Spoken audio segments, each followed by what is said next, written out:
3 years ago, a natural disaster occurred on Earth, forcing the familiar flora and fauna to undergo dramatic changes. Many people died, but those who survived soon gained the ability to control the monsters that appeared, and the most capable of these people were called trainers. Gao Peng, an 18-year-old orphaned high school student, dreams of becoming one of these gifted people, even despite his recent problem. Recently, Gao Peng began to often see strange system windows appearing out of nowhere in the air, but he believed that these were just hallucinations from stress. Returning home today, on the landing, he suddenly encountered one of the many monsters, and then the strange system window instantly changed, giving its full description. As soon as Pen thought that this no longer looked like a glitch, a spider, almost larger than himself, rushed to attack. Previously, the teacher had told Pen that striped gray spiders were cute and gentle, but now it seemed that this was completely wrong. He ran screaming, trying to get away from the aggressive spider. However, it was incredibly fast and still did not retreat, chasing him. Trying to figure out how to cope with the monster and survive, Gao Peng accidentally caught his eye on the system window with a picture of a spider, where it was written that its weakness was fire. Without thinking for a second, the guy took a lighter out of his pocket and threw it open right at the monster, causing it to burst into flames. Pen was already rejoicing at his victory when he suddenly saw that the fire from the lighter was too weak for such a monster, and he rose again, even more ferocious than before. But Pen was almost there, one more floor, and he reached the door of his apartment, shouting out the name Dazi at the last moment. The door immediately swung open and something huge, much larger than himself, threw the gray spider aside, saving Gao Pen. Having recovered his breath after the chase, the guy looked with superiority at the defeated spider trembling in the corner, because behind him now towered his own monster, much stronger and more dangerous. The defeated spider immediately hurried to retreat with great speed, the giant centipede instilling considerable terror in it. The 2-meter centipede, seeing that the enemy had escaped, changed its form to a non-combat one and began to demand to be fed through a telepathic connection with Pen. The guy, glad that the recent nightmare was over, patted his pet on the head and retired to the kitchen to prepare food for them. Thanks to his excellent cooking skills, he quickly prepared a delicious, nutritious dinner, leaving his pet delighted. Watching him eat, Pen was surprised to notice a new line in the system window that he had not seen before. This was an opportunity for evolution for his pet from a general level to an advanced one. This news delighted the guy, and he promised that he would definitely upgrade his pet, immediately starting to look at the requirements for evolution. Most of the materials were not difficult to obtain, but the need for the Thunder Monster core stumped him, since its price was a whopping 10 credits, equal to 100,000 coins in modern currency. Having become an orphan after his parents' accident, Pen received a payment from the state of 20 credits, of which there are only 11 left at the moment, but he could not spend everything he has on evolution. The guy was gnawed by resentment for the inability to use the most valuable information only because of a lack of funds. And at that moment, he had the epiphany that he could use the information from the system to become an outstanding coach and no longer worry about waste. Pen remembered the teacher's words that the trainer exam would be held tomorrow, and he hurried to register, becoming one of the participants at the last moment. On the morning before the exam, Gao Ping stopped by his neighbor Tang Tang, asking him to take care of his pet while he was away. The girl kindly agreed to help him, but as soon as the guy left, she was overcome with bewilderment as to why Pan needed a monster with average skills. Tang Tang immediately hurried to make a call, reporting to a certain man that Peng was stubbornly fiddling with the useless purple centipede left to him by the man's parents, daughter, and son-in-law. The girl also assured her interlocutor that Pan was safe next to her, recalling the part of the matter that was unfinished by the man. After finishing the conversation, the gray-haired man was angry. He threatened his secretary that his employees only had a few months left to complete the task. However, no matter how formidable the chairman was, as soon as he remembered his grandson, he began to dream of meeting him as soon as possible after completing his work for this year. Meanwhile, Peng had already arrived at the exam site, looking around at the crowd of people surrounding him and marveling at the popularity of the coaching profession. At some point, he was called out. It turned out to be his aunt with her daughter and son, who was about to try to pass this exam for the 4th time. They were extremely surprised to learn that this time Peng did not come as a spectator, but also decided to try his hand as a coach. But despite his rather young age, the woman was glad that he decided to participate and began to encourage him. Hearing this, surrounded by 2 guards, the unpleasant man nearby began to mock that trash like them wanted to be a coach. But upon hearing Pan's easy retort that passing the exam depends on the level of intelligence, not wealth, he was deflated and left, because he had already failed 4 such exams before. They were interrupted by a sudden noise, signaling the opening of the monster breeding exam and inviting them to enter the building. The man who greeted them, Feng Shu, was a scholar of Chang'an City and the chief examiner, and it was he who told them about the stages of the exam. The first of these was a written test, selecting those who could pass to the second stage. In the task, they were given 3 short videos of a monster, after watching which they had to describe it in detail. A video appeared on the projector with a monster of impressive size hidden in the water, which was visible only in a silhouette, sharp fins and eyes glowing with a bright blue light with a pattern on its body. Before the participants had time to really look at the creature, the screen went dark, indicating the end of the video. The designated time for description of 20 minutes caused the participants to panic, because they did not even have time to look at the monster shown to them. One of the few who felt confident was Gao Ping, because with the help of the system he was able to find out all the information he was interested in. The descriptions of the next 2 monsters from the videos also did not cause him any problems. Gao Ping was absolutely confident in his answers when it came time to submit his papers and looked forward to the results. An hour later, the examiner began to announce the names of the participants who passed the written test. Among those named were his aunt and the unpleasant man with whom they had crossed paths earlier.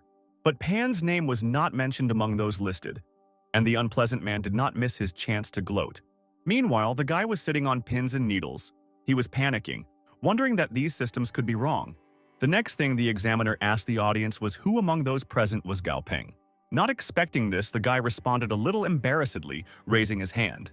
The examiner began to applaud, because he did not expect that the candidate who received the highest score for the written part would be so young.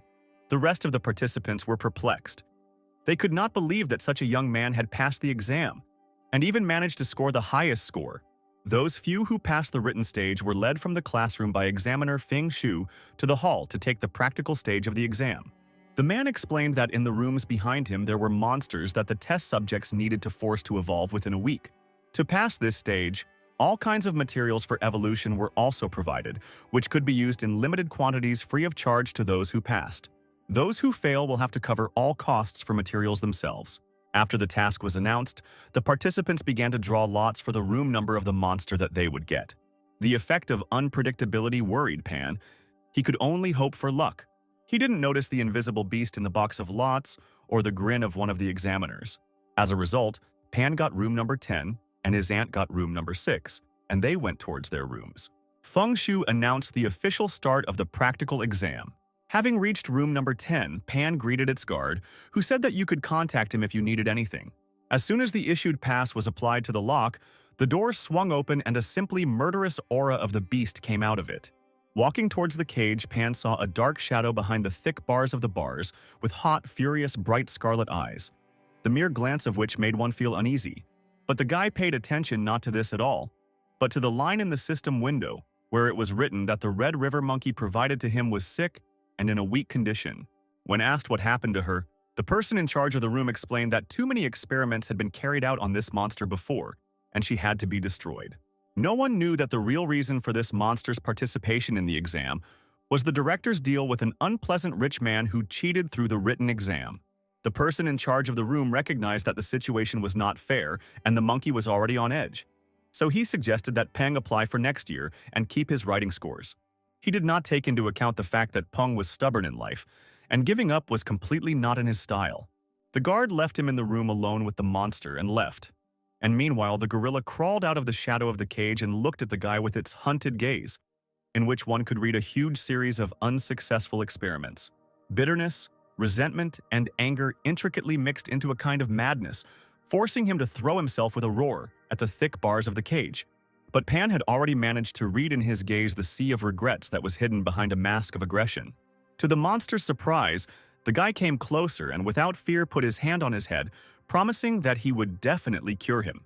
Peng decided not to delay and immediately find out what was needed for the evolution of a monkey, and was greatly amazed by what he saw, because the system showed 2 paths of evolution, standard and distorted. The standard evolution path sounded much safer and involved clearing the monster of a huge amount of dark energy, but the limited materials simply would not be enough, so Pan decided that he would have to take a risk. The room guard was amazed to receive a list of necessary materials from Pan, and, looking at the confidence of the test subject, decided that he was just another theorist who could not do anything in practice, but did not argue. 3 days later, many examinees had already failed the test, but Peng continued to follow the system's instructions. The black herb of the east worked as it should, and the monkey was fully restored according to plan. Now the last stage remained, but before that the monster had to be released from the cage, and Pan was afraid that after all the experiments the monster would rebel. After some deliberation, Pan made up his mind, because he had come too far to retreat now. He took a big risk when he unlocked the cage, and managed to get scared when the monster ran at him. But his fears were in vain. The monkey treated him very cordially and rushed to hug him, thereby raising Pan's spirits. The last stage before the evolution of the monster was taking a bath with sulfuric acid, and from the outside, it looked like something very dangerous. Out of curiosity, the monkey threw a clump of his hair into the dark liquid, after which it immediately dissolved, and panicked. Peng understood his fears but asked him to trust him, and promised that after this stage he would evolve. Despite all the torment and fears, the monster made up his mind and followed Pan's instructions, climbing into the bathtub with a dangerous solution. Suddenly, a huge amount of black smoke poured out from his side, filling the entire space of the laboratory. This caused the fire alarm to go off and the alarm to sound in the surveillance office, and backup immediately rushed in to put out the suspected fire. The security was extremely surprised when no fire was found in the room. The space was filled only with black smoke that was already dissipating. Noticing the arrivals, Pan was extremely surprised. He asked what brought them to room number 10.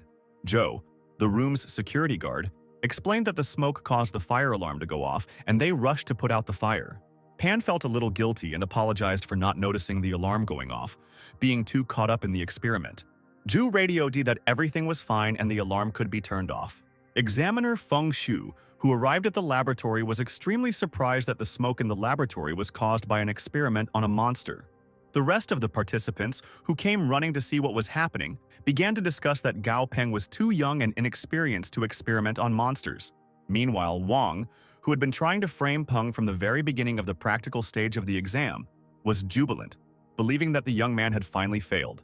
While everyone was distracted, the bathtub with a strange dark liquid began to bubble and hiss, releasing something that none of those present expected.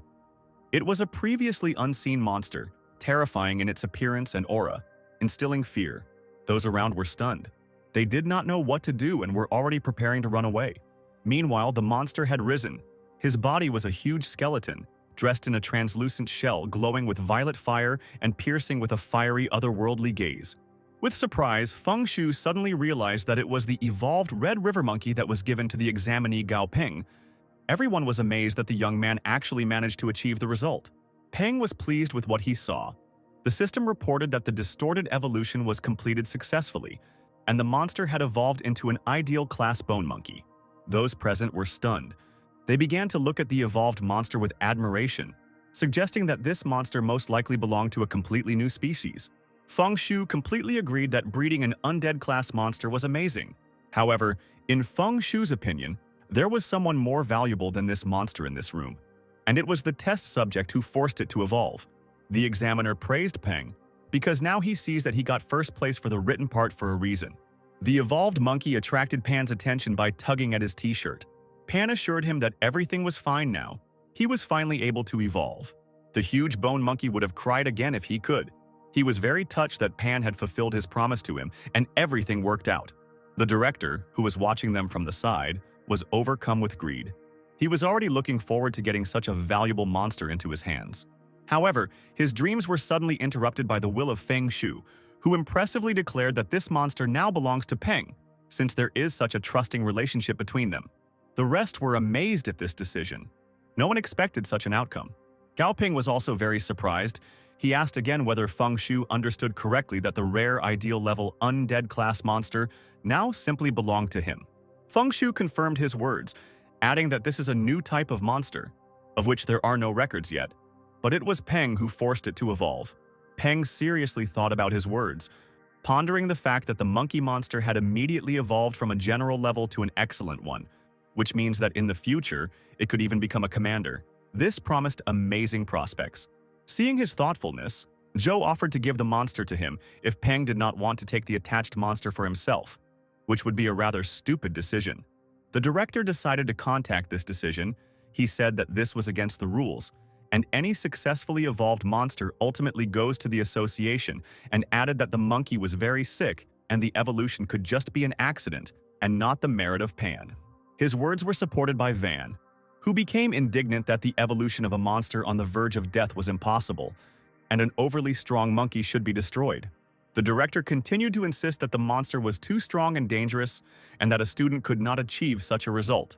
Together, the two made a serious allegation that Peng may have cheated on the exam, and that his result could not be considered genuine.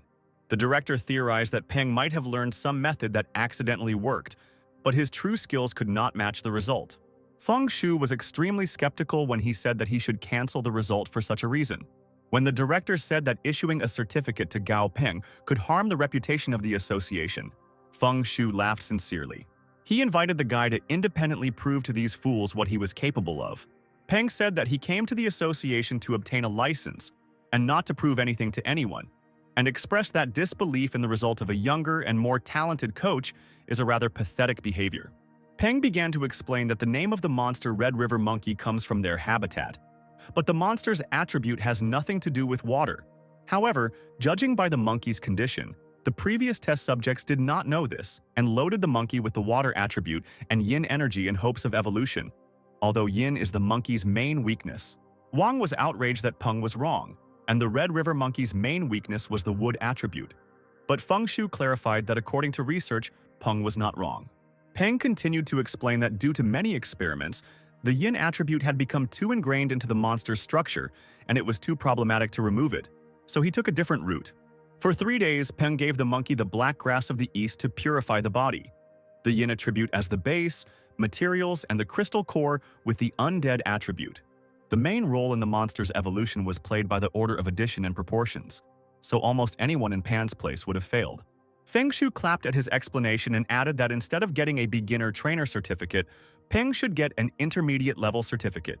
Moreover, according to the examiner, Peng will not have any difficulty in passing the advanced level certificate exam at Yangjing headquarters. On this positive note, Feng turned to the principal and Wang, returning to the issue of cheating, as both had previously mentioned that the monkey was a tainted specimen for the exam. The rest of the examinees agreed that this was a completely strange statement. Zhou volunteered to witness the director's misconduct, saying that he deliberately provided a corrupt monster. He also mentioned that a bribe from Va Shu was to blame, and that CCTV footage could confirm this. Wang Shu at that moment felt that it was all over, because his deception had been exposed. Feng Shu, as the president of the city association, stated that for committing fraud, which is a crime, Wang Shu will be suspended from taking the exam in Chang'an City for the next 3 years, and the director will be removed from his position. Everyone present agreed with this decision, watching as the criminals were taken out of the room. President Feng invited Peng to have a cup of tea to talk and ask for a favor. Later, in his office, Feng asked Peng to become the representative of Chang'an City at the World Monster Trainer Tournament. He explained that there were very few talented trainers in their city, which was why they had not won prizes in trainer tournaments for the past few years, but Peng could do it. The guy was puzzled. He was worried about the fact that he was being offered to take part in a world-class tournament. Peng almost refused, but as soon as Mr. Feng mentioned that the winner would receive 10,000 credits, he suddenly changed his mind. The prospect of receiving a huge sum forced Peng to take responsibility and agree to participate. Later, on the way home, Peng was happy to receive an intermediate-level certificate. He was happy because having such a certificate gave plus 30 points when entering college. Moreover, passing the exam earned him an elite monster and a chance to get a lot of money, as well as the best of privileges, a good relationship with the director of the association. Remembering his agreement to participate in the tournament, Pan wondered whether he could win, and that it would definitely not be easy at all. People on public transport behind Peng, watching from the sidelines at his new monster Buchan, whose name he gave for his sometimes stupid and sometimes scary appearance, began to whisper. They discussed how rare the undead class was, and one of them even wanted to touch one of the bones of the amazing monster. Buchan did not force himself to react. He did not miss a single movement around him, believing that by doing so he was protecting Pan.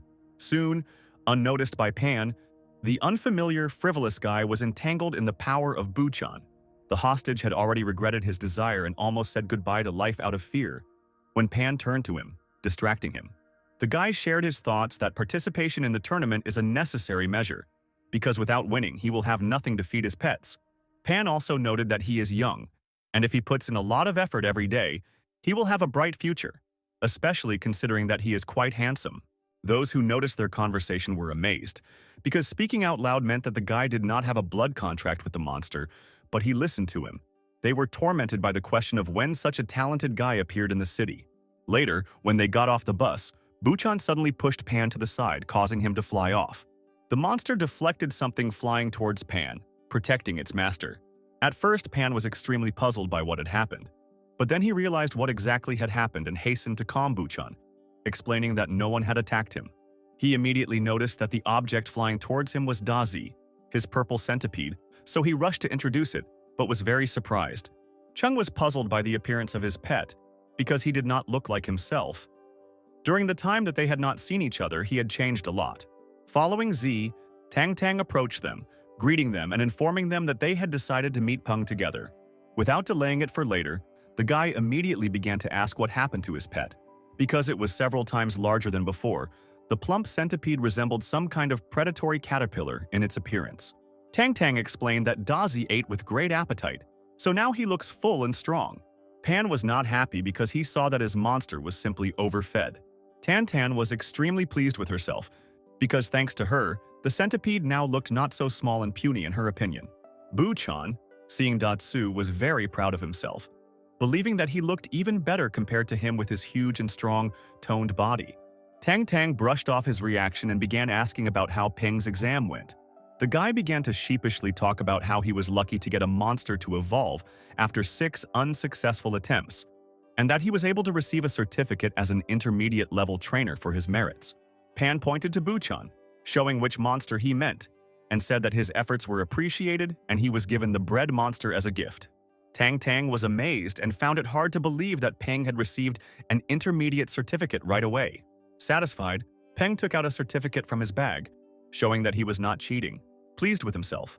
Seeing that the guy in front of her was honest, Tang Tang was very happy for him. As an aunt, she was very proud that her nephew had already grown up so much and was able to achieve success. But the next statement that they needed to talk seriously surprised Pan. His aunt began to tell him that the profession of a trainer is valued precisely because all existing monsters actually do not belong to their world. Tan Tan spoke about the secret technique of familiars, constellation shift, which transfers all the damage received by the owner to the pet.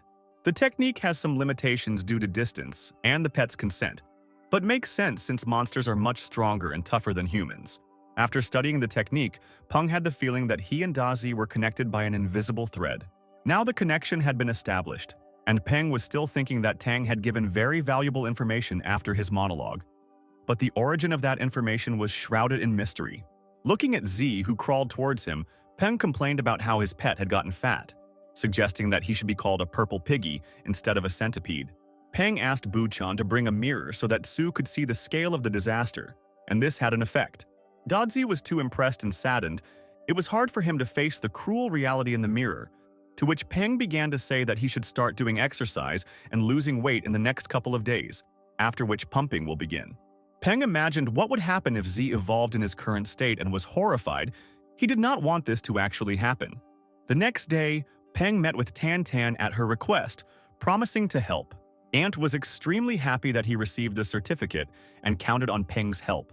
While they were getting to the right place, Ten brought him up to date, telling him that she had previously opened a company together with her friends and invested a lot of money, but their partner ran away, taking everything with him, including the trainers. Peng was surprised that their office was located in the most prestigious area of the city. He suspected that rent here was very expensive. The aunt felt awkward from his words and began to make excuses by saying that business had been good before, so she rented this place. But after the trainers left, business began to decline. Pan decided that his aunt was behaving extremely suspiciously, but did not say anything out loud. Tang Tang said that the office was on the 3rd floor and that she would give Peng the best conditions in the trainer market, as well as 20% of the company's shares. She also said that this work would not interfere with her studies in any way, and that Peng could come at any time free from classes. Peng was perplexed by the level of his salary and said that for the same money his aunt could hire 2 coaches at once, but she objected that in this case it was a matter of quality, not quantity. This seemed strange to Peng. First a scroll with a secret technique, then an exorbitant payment. If anyone else had been Tang Tang, he would have already suspected something was wrong. But it was Ant who took care of Pan when he was orphaned. And if anyone could be trusted, it was her. Therefore, casting aside doubts and suspicions, he decided to follow her. Tang Tang, meanwhile, was very excited. She was very worried, and was glad that Peng was not too suspicious of her and did not notice anything. Upon arriving at the office, the two of them were greeted by a rather pretty girl, whom Tang Tang introduced as Shun Xuan's secretary, and Peng as a coach hired by the company. Having finished with the introductions, Tan ran off to run errands, leaving the acquaintance with her colleagues and the office to the two of them. Such frivolous and unpredictable behavior always confused Pan, but he could not do anything about it. Wen kindly invited the guy into the office to fill out employment documents. While filling out the information, Xuan was disappointed in Peng. Comparing his age with the intermediate-level certificate, she decided that he was a stupid guy with a lot of money who got the certificate by cheating. Peng, meanwhile, was talking about the size of his salary and came to the conclusion that he should not underestimate his abilities because his evolution method gives 100% results, which no coach can do. After finishing entering the data, Xuan returned the certificate to Gao Peng, saying that the registration was completed. But the girl also doubted Peng's chosen pay rate because he had too little experience, and if he lacked the skills, the organization's reputation would also suffer. Pan was extremely dissatisfied with the doubts expressed by the girl and wanted to be indignant on this score, but he was interrupted. The office door swung open and a man burst into the office, demanding that Peng prove with his deeds that he was worthy of the salary he had designated.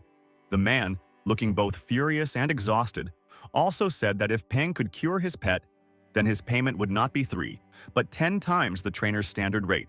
Xuan tried to calm the man's fiery mood, and Peng said that he would not need 10 times the payment. The guy said that this was his first job, and as a bonus, he would do everything at a pre-announced price. The man was perplexed how he could so confidently claim that he could heal the beast. Peng corrected him, saying that for the final verdict, he needed to see the pet to assess its condition. The exhausted man decided to trust the young guy and took out the carrying container in which his beast was located. Xuan gasped at the sight of the bleeding, trembling, pink lump in the man's hands. The pet's appearance made it clear that its condition was serious at the moment, and the man clarified whether Pan could cope with the healing of his beast.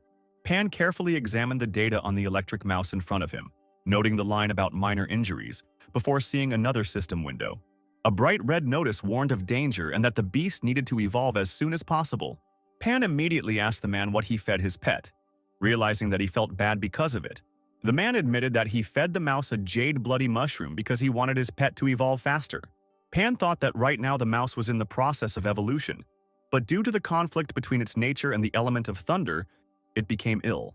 Using these systems, the guy immediately listed the ingredients needed for treatment, asking Xuan to bring everything from the warehouse.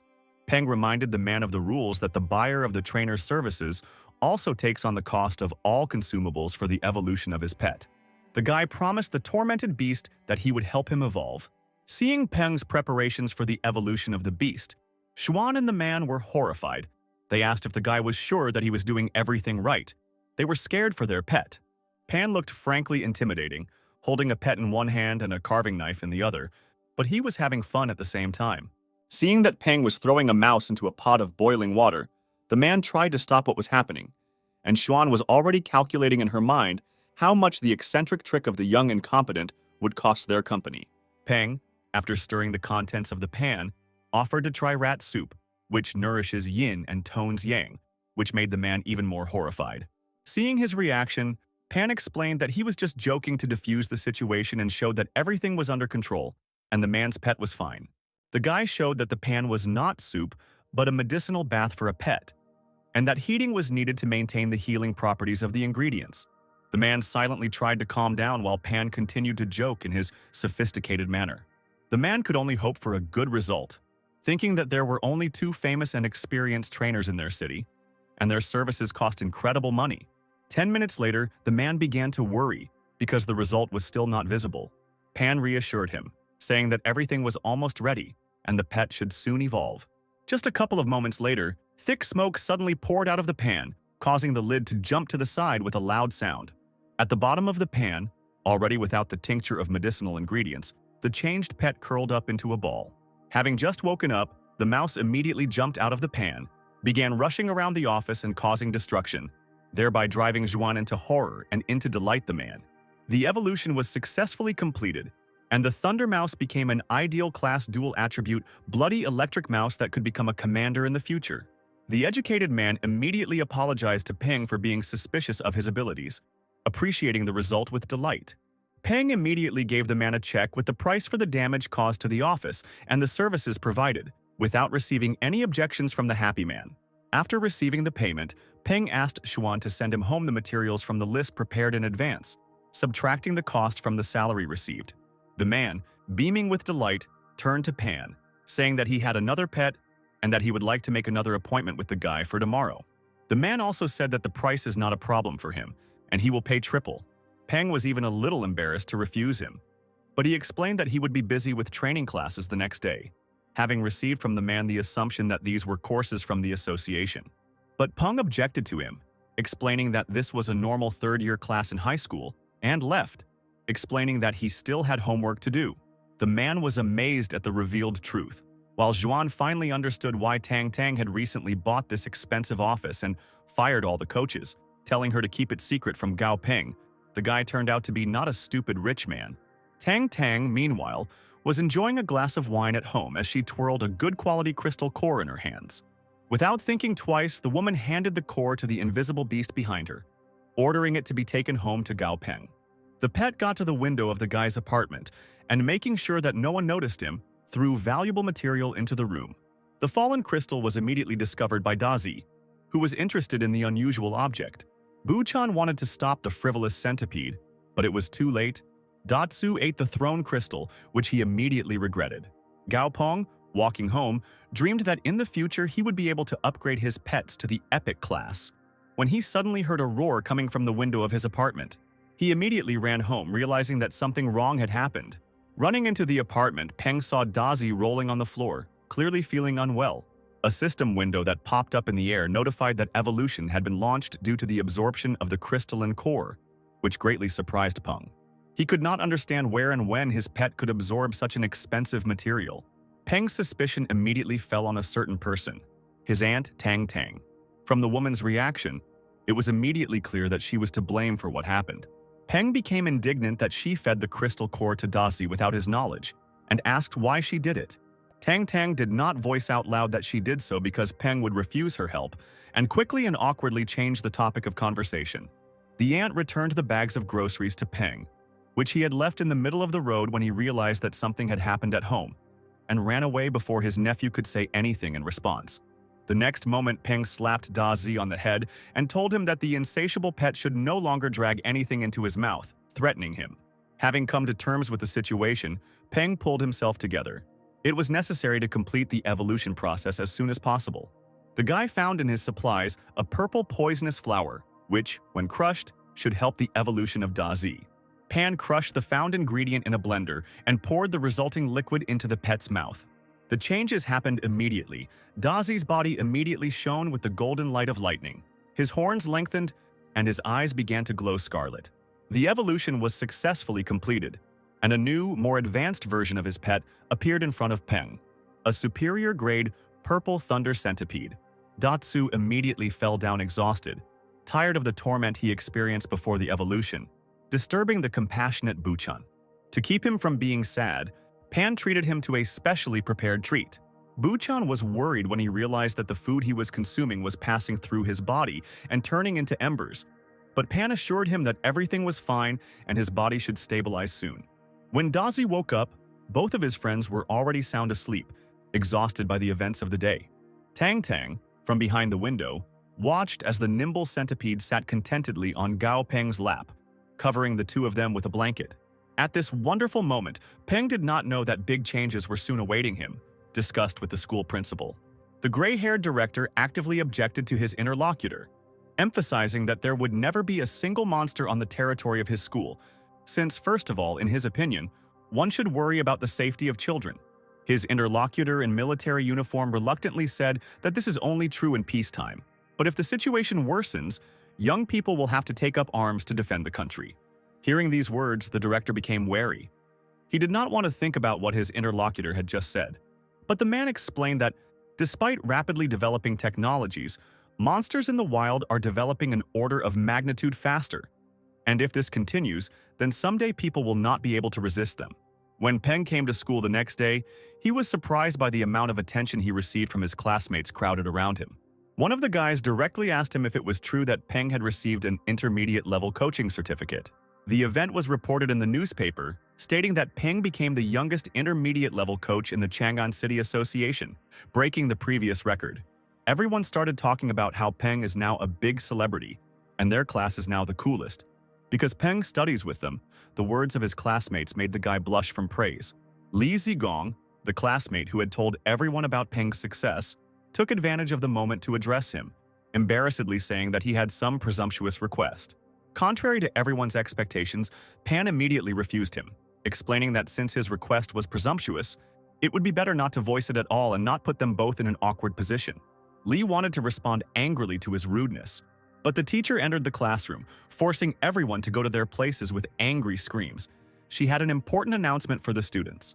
Standing at the table, the teacher announced that school life would no longer be the same, and that from today, high school students would have to study an additional subject on monsters, and the specialty of monster combat trainer would be added to the program. This project has been adopted by the Department of Education and the Armed Forces of the Alliance, and students with good academic performance and grades will have the opportunity to immediately enter the best colleges and military academies. Military trainers should soon arrive at the school, and students who have chosen the combat trainer specialty will begin training this afternoon, so those interested should have signed up immediately after school today. The class exploded with surprised, jubilant, and indignant exclamations about what caused such innovations, and that they now have the opportunity to study to become a combat trainer in high school. While everyone was busy discussing, the teacher asked Peng to come out of the office with her to talk. The teacher noted Gao Peng's recent success in obtaining an intermediate-level certificate, saying that the school principal praised him at the morning assembly and requested that he give a speech to the middle school students tomorrow as a representative. Without hesitation, Peng refused, asking to find someone else to play the role of the school representative, explaining his decision by saying that he did not like unnecessary attention. Without giving the teacher a chance to object, Peng enthusiastically shared his intention to apply to become a combat trainer.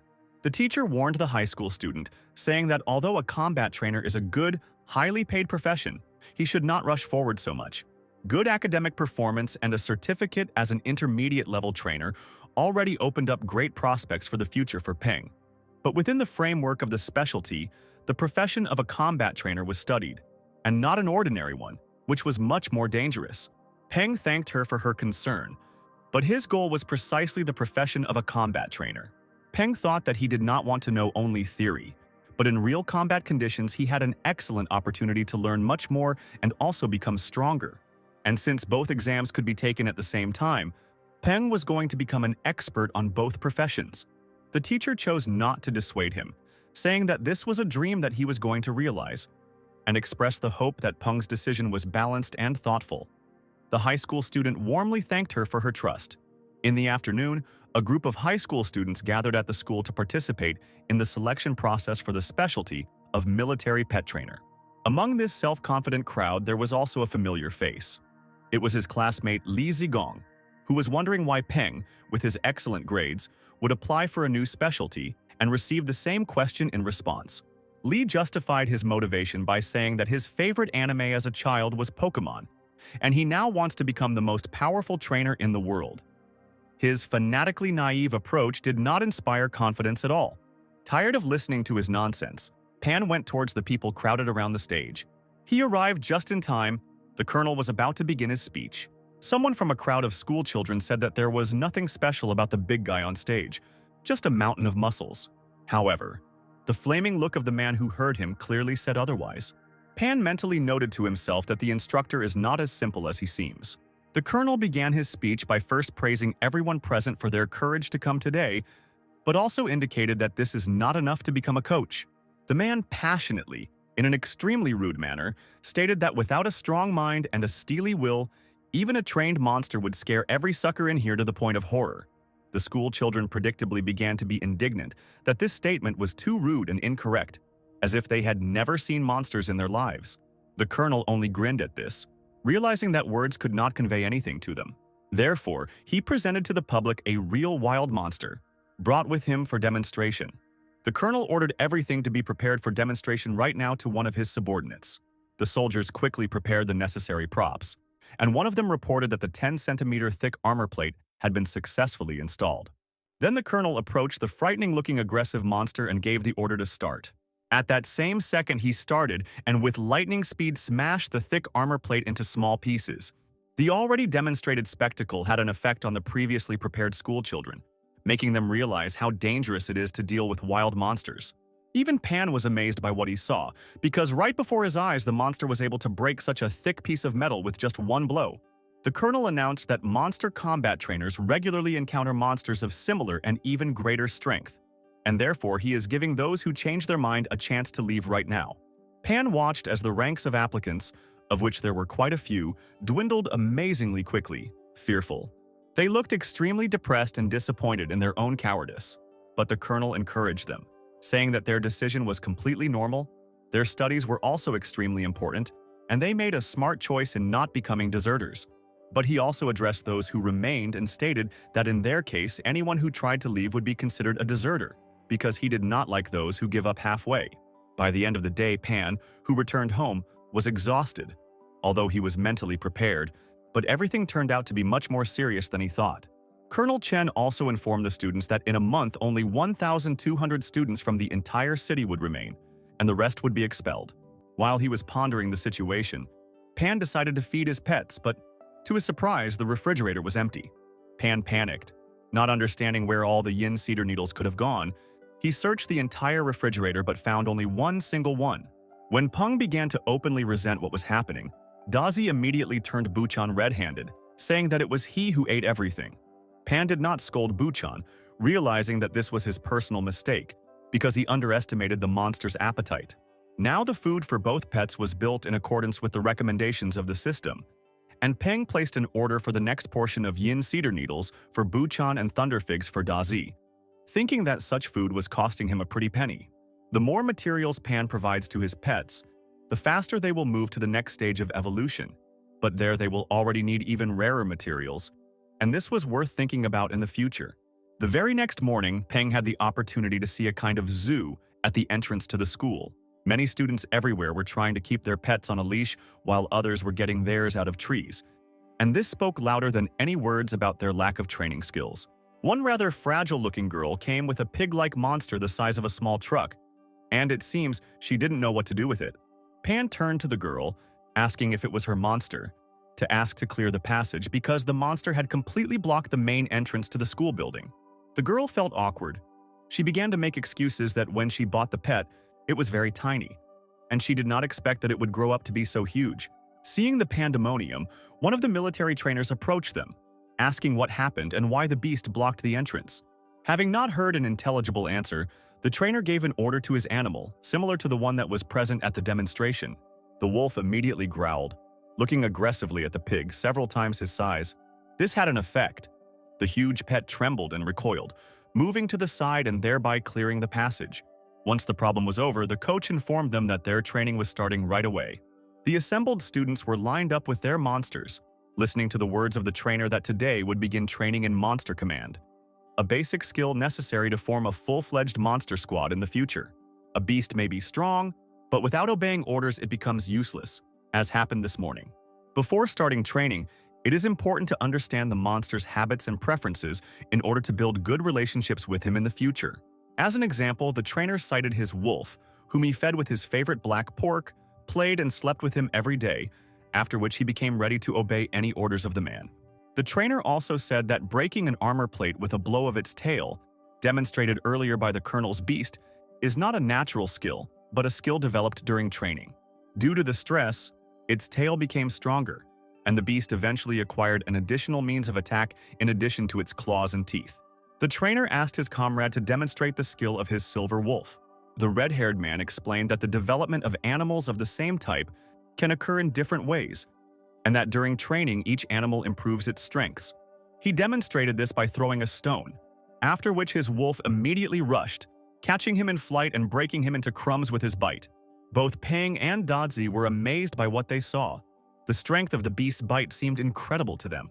The trainer continued to explain that there are currently 5 categories of monsters, including attacking, defending, supporting, healing, and controlling, with some monsters being a combination of these.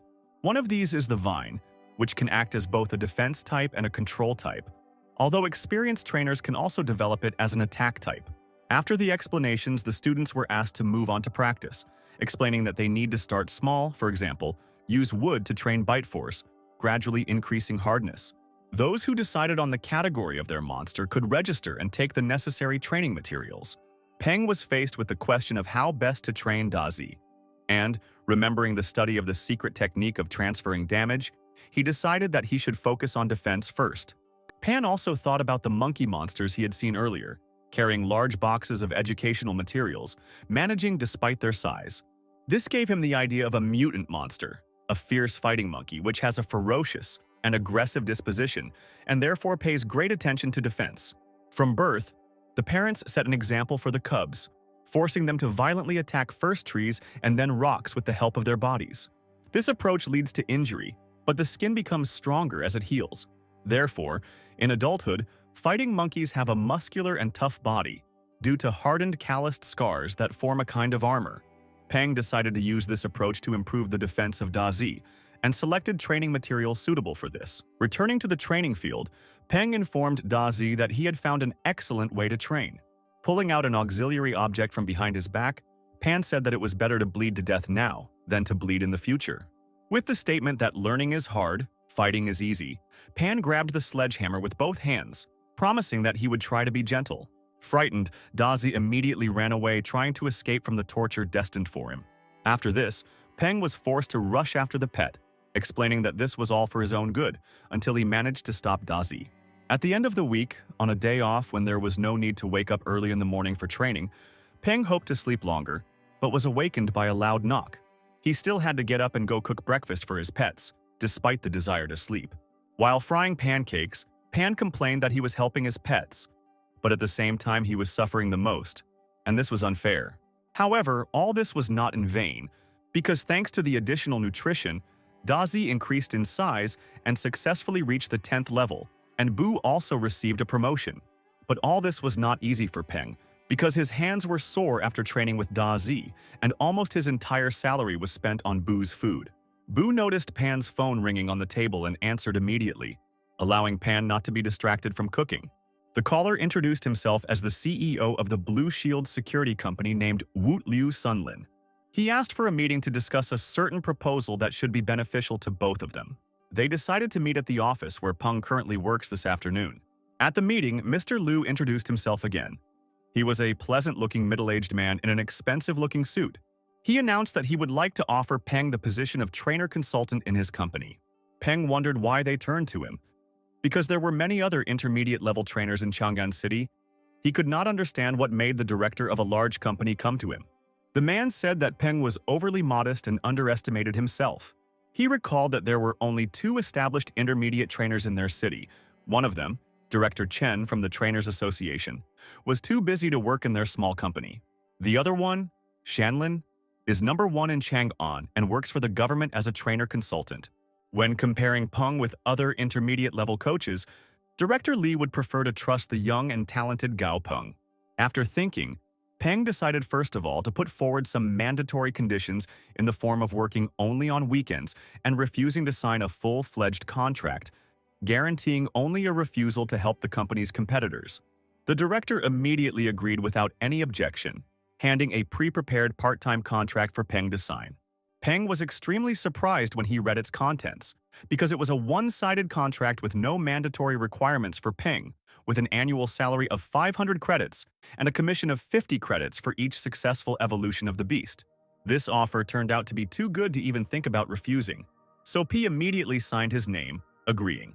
Immediately after that, Xuan knocked on the door and entered, reporting that Mr. Ma came to the previously scheduled meeting.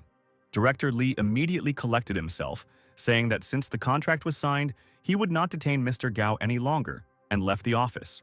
Taking the elevator downstairs, the man immediately made a call, informing his uncle that the contract had been signed, but he did not understand at all why, Out of all the intermediate-level trainers in the city, they chose Gao Peng. Meanwhile, Pan had already begun the reception in his office. He carefully examined the monster brought by a man he already knew. The cute and beautiful tree-class monster called the Flower Fairy was very beautiful and had a pleasant aroma. Peng asked if the man wanted to develop this fairy even with her current abilities. Ma told him that in 6 months, the Flower King tournament would be held in Chang'an City, and he would like to participate. Peng was shocked, because the man, possessing a flower-type monster as rare as the undead, with amazing healing properties, was just going to take part in a beauty contest. Even Zhuan awkwardly asked whether girls usually participate in the Flower King competition, to which the man replied that this was true. But he always really wanted to participate, even if he was looked at very strangely when registering.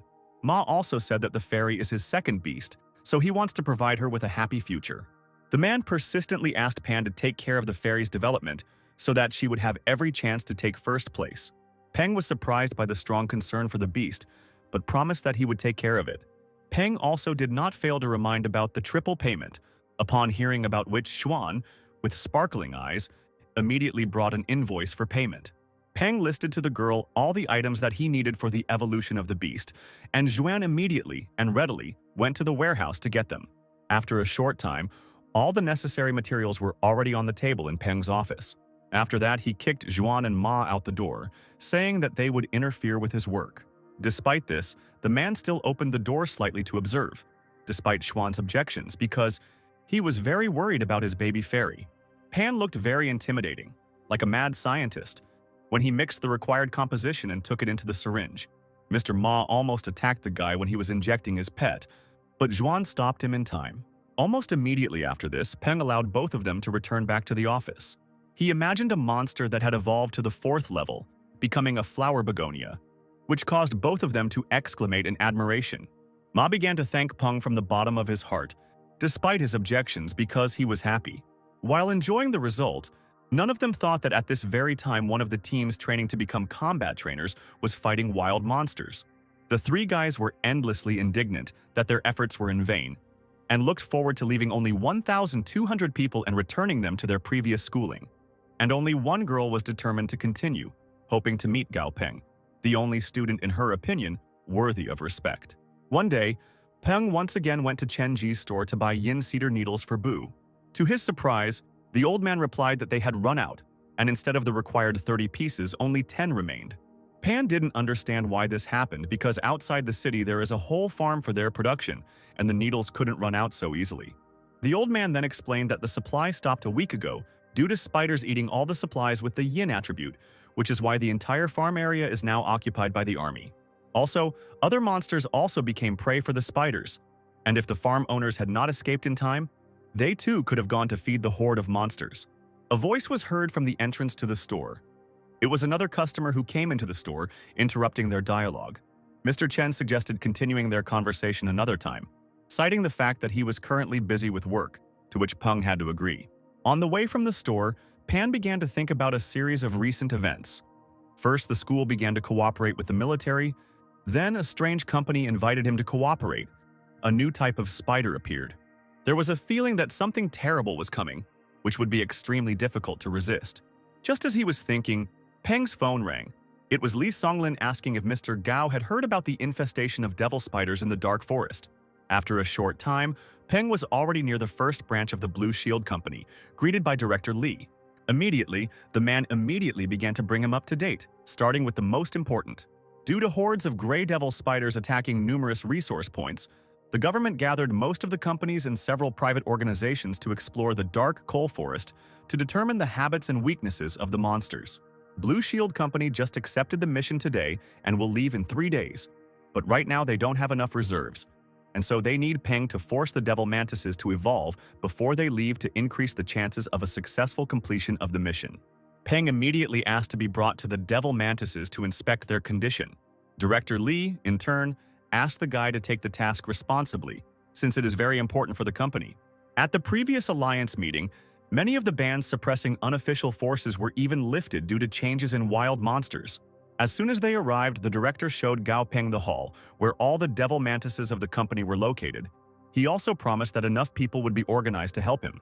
In addition, the man informed that if Peng completed the task, The reward would not disappoint him. This statement encouraged Peng, and he assured that he would cope with the designated work, immediately starting execution. Director Lee watched his work progress from the observation floor, soon encountering a worker who approached him and wondered what Mr. Gao was doing there. He began to talk about how from the moment he started working, Pan did nothing but examine and touch monsters, like an old man in a grocery store. Besides, the guy looked to be about 20 years old, which inspired doubts about his abilities. But the director immediately stopped his reasoning, telling him to shut up. Otherwise, he would run into trouble. In fact, the director himself had doubts. But his uncle entrusted the future of the company into the hands of this child, and he could only believe in the justification of this decision. Having finished examining all the mantids, Peng listed a dozen mantids from different parts of the hall, as well as the materials he needed to provide for evolution. The director ordered that everything listed by the guy be brought immediately. The director was sincerely amazed by Pan's abilities, because in 10 minutes he was able to identify the 10 strongest monsters without making a single mistake. In the man's opinion, the skills demonstrated were not those of an intermediate-level coach at all, as Peng had done it faster and better than most of the top graduates, being so young. Having received all the necessary materials, Peng immediately began work. Sometime later, the already dozing director was called out, notifying him that the work was completed. Everyone in the laboratory was incredibly happy, watching how the monsters evolved one after another in Pan's skillful hands. The employee who had previously expressed his doubts to the director, along with everyone else, showed his admiration for the young trainer, who had brought the monsters to the evolution into 4-winged jade devil mantises of the rank of superior class commander. Now Pan looked in the eyes of those around him not like an unpromising schoolboy, but like a real treasure. Later, Peng focused on his personal training with Dazi, and his pet showed increasingly good results. As a reward for his efforts, Pan treated the pet to his favorite dried insects. But against the backdrop of his personal victories, the laughter of other students suddenly sounded. Many of them became completely lazy and began to simply leave training without a twinge of conscience. And the teachers simply ignored this, helping those who were trying to achieve progress, which in general was a fairly logical decision, because people without an understanding of the discipline would hardly be able to fight effectively during hostilities in the future. Unexpectedly, a very tall girl named Mu Taiying approached Peng, saying that he was excellent at training his beast. The big difference in height greatly embarrassed Pan. He couldn't help but think that if she were a man, she would definitely be popular with girls, but out loud he only thanked her for the praise. The girl approached Pan to tell him that she would like to unite into one team. She explained that in the later stages of training there would be doubles matches with mandatory grading at the end, so she would like to team up with someone who is committed to training. The girl's words impressed Pan a little, but first he needed to evaluate her beast, which he reported. The girl immediately called her pet, and a huge iron rhinoceros ran up to them. Tyan shyly introduced the monster as her baby, patting her on her huge armored side. This sight shocked Peng and Dazi to the core, because the monster was simply huge. Also, before starting to cooperate, the girl warned that her pet, Lianzi, is very timid. Due to excessive timidity, they decided to focus on defense because Lianzi's character is not at all suitable for an attacking type, but she has tough skin and a high pain threshold. Peng carefully considered the proposal to unite them into one team. He saw many animals here, but almost all of them were of the ordinary class, and only a couple of dozen were excellent, and there were only 2 ideal ones, and one of them was the iron rhinoceros Tyan. After some thought, Peng came to the conclusion that if there was protection, Dazi could develop poisonous attacks and impressive speed, thanks to which an ideal duo could be formed, having both a sword and a shield in the team. While Peng was thinking, the girl decided that Peng was hesitant and did not want to cooperate, so she prepared to leave. Pan stopped her, saying that he agreed to cooperate and wanted to form a team. He said that character can be polished through training, and this is many times better than being on a team with slackers. The girl was incredibly happy when she heard his words, beaming with joy. She became extremely zealous in thanking Pan with 2 intense and strong handshakes to the point of discomfort. In the war zone in the dark forest, meanwhile, military detachments were gathering, preparing for battle. Director Lee greeted the blonde woman, Captain Song.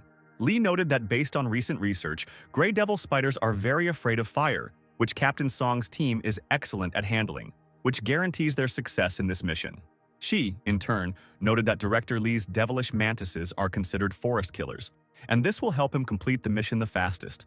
Despite the exchange of pleasantries, their glances shot lightning at each other, betraying mutual hostility based on competition.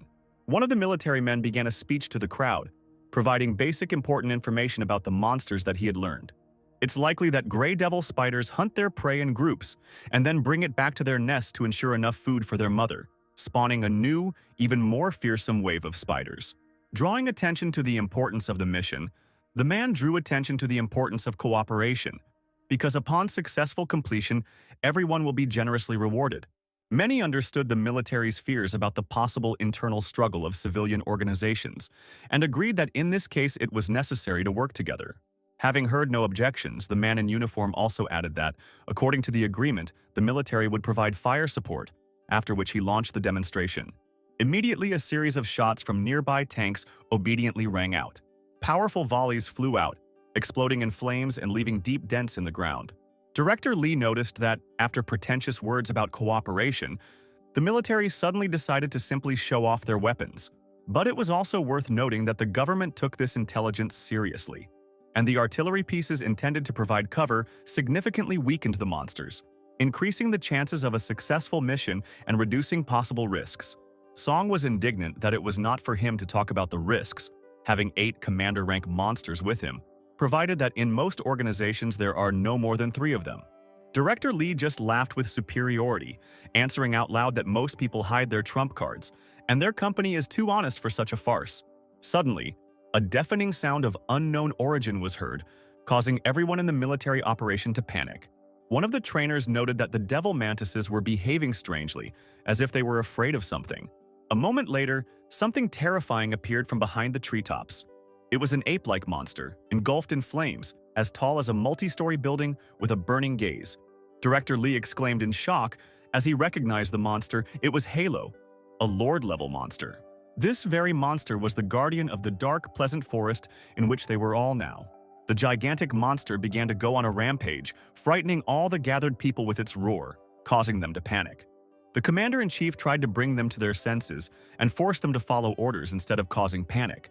But all his efforts were in vain, and suddenly, at the peak of hopelessness, another monster appeared in the sky. It was a proud eagle, shining with golden light. Equal in size to the enemy, it instilled hope in the souls of people who recognized it. The eagle gave a worthy rebuff to the ruler of the forest and completely consumed his fire. The defeated enemy walked away, giving peace to the people below, saved by the eagle. While the others were recovering from the shock of what had happened, the military commander emphasized the need to complete the mission as soon as possible, because at this stage they would no longer be able to provide military support. Suddenly, a voice was heard commanding the formation and announcing the arrival of an elite military detachment. The commander-in-chief immediately became embarrassed, beginning to say that his detachment would have managed it anyway. But the commander of the arriving elite military detachment objected that the situation began to become more difficult and unpredictable, defying all forecasts. So the unification of the forces of the government and organizations was extremely necessary. Sometime later, they organized the work again, and the troops moved into the spider cave. Captain Song's squad successfully advanced thanks to the strength of the fire-type monsters, killing the spiders one by one along the further path. But one of the girls objected that this cannot continue, and they are wasting their energy in vain, because despite the effectiveness, there are more and more spiders, and this will soon lead to exhaustion. Listening to the girl's words, the leader ordered a change in formation, pushing the defensive animals into the first row and the support into the center of the line, leaving the flanks for the attacking type animals, and they continued to move with a focus on close combat. This tactic made the expenditure of energy more efficient in real combat conditions, and the spiders began to be exterminated one by one. The coaches were delighted with how effective their new tactics were. Moving deeper into the cave, the girls heard the sounds of many footsteps. The sound came from one of the passages, which perhaps meant that the place they needed was close. Captain Song, after expressing this assumption, gave the command to her squad to go to the source of the sound. Coming out of the stone passage, they saw far below the picture of the battle that opened before them.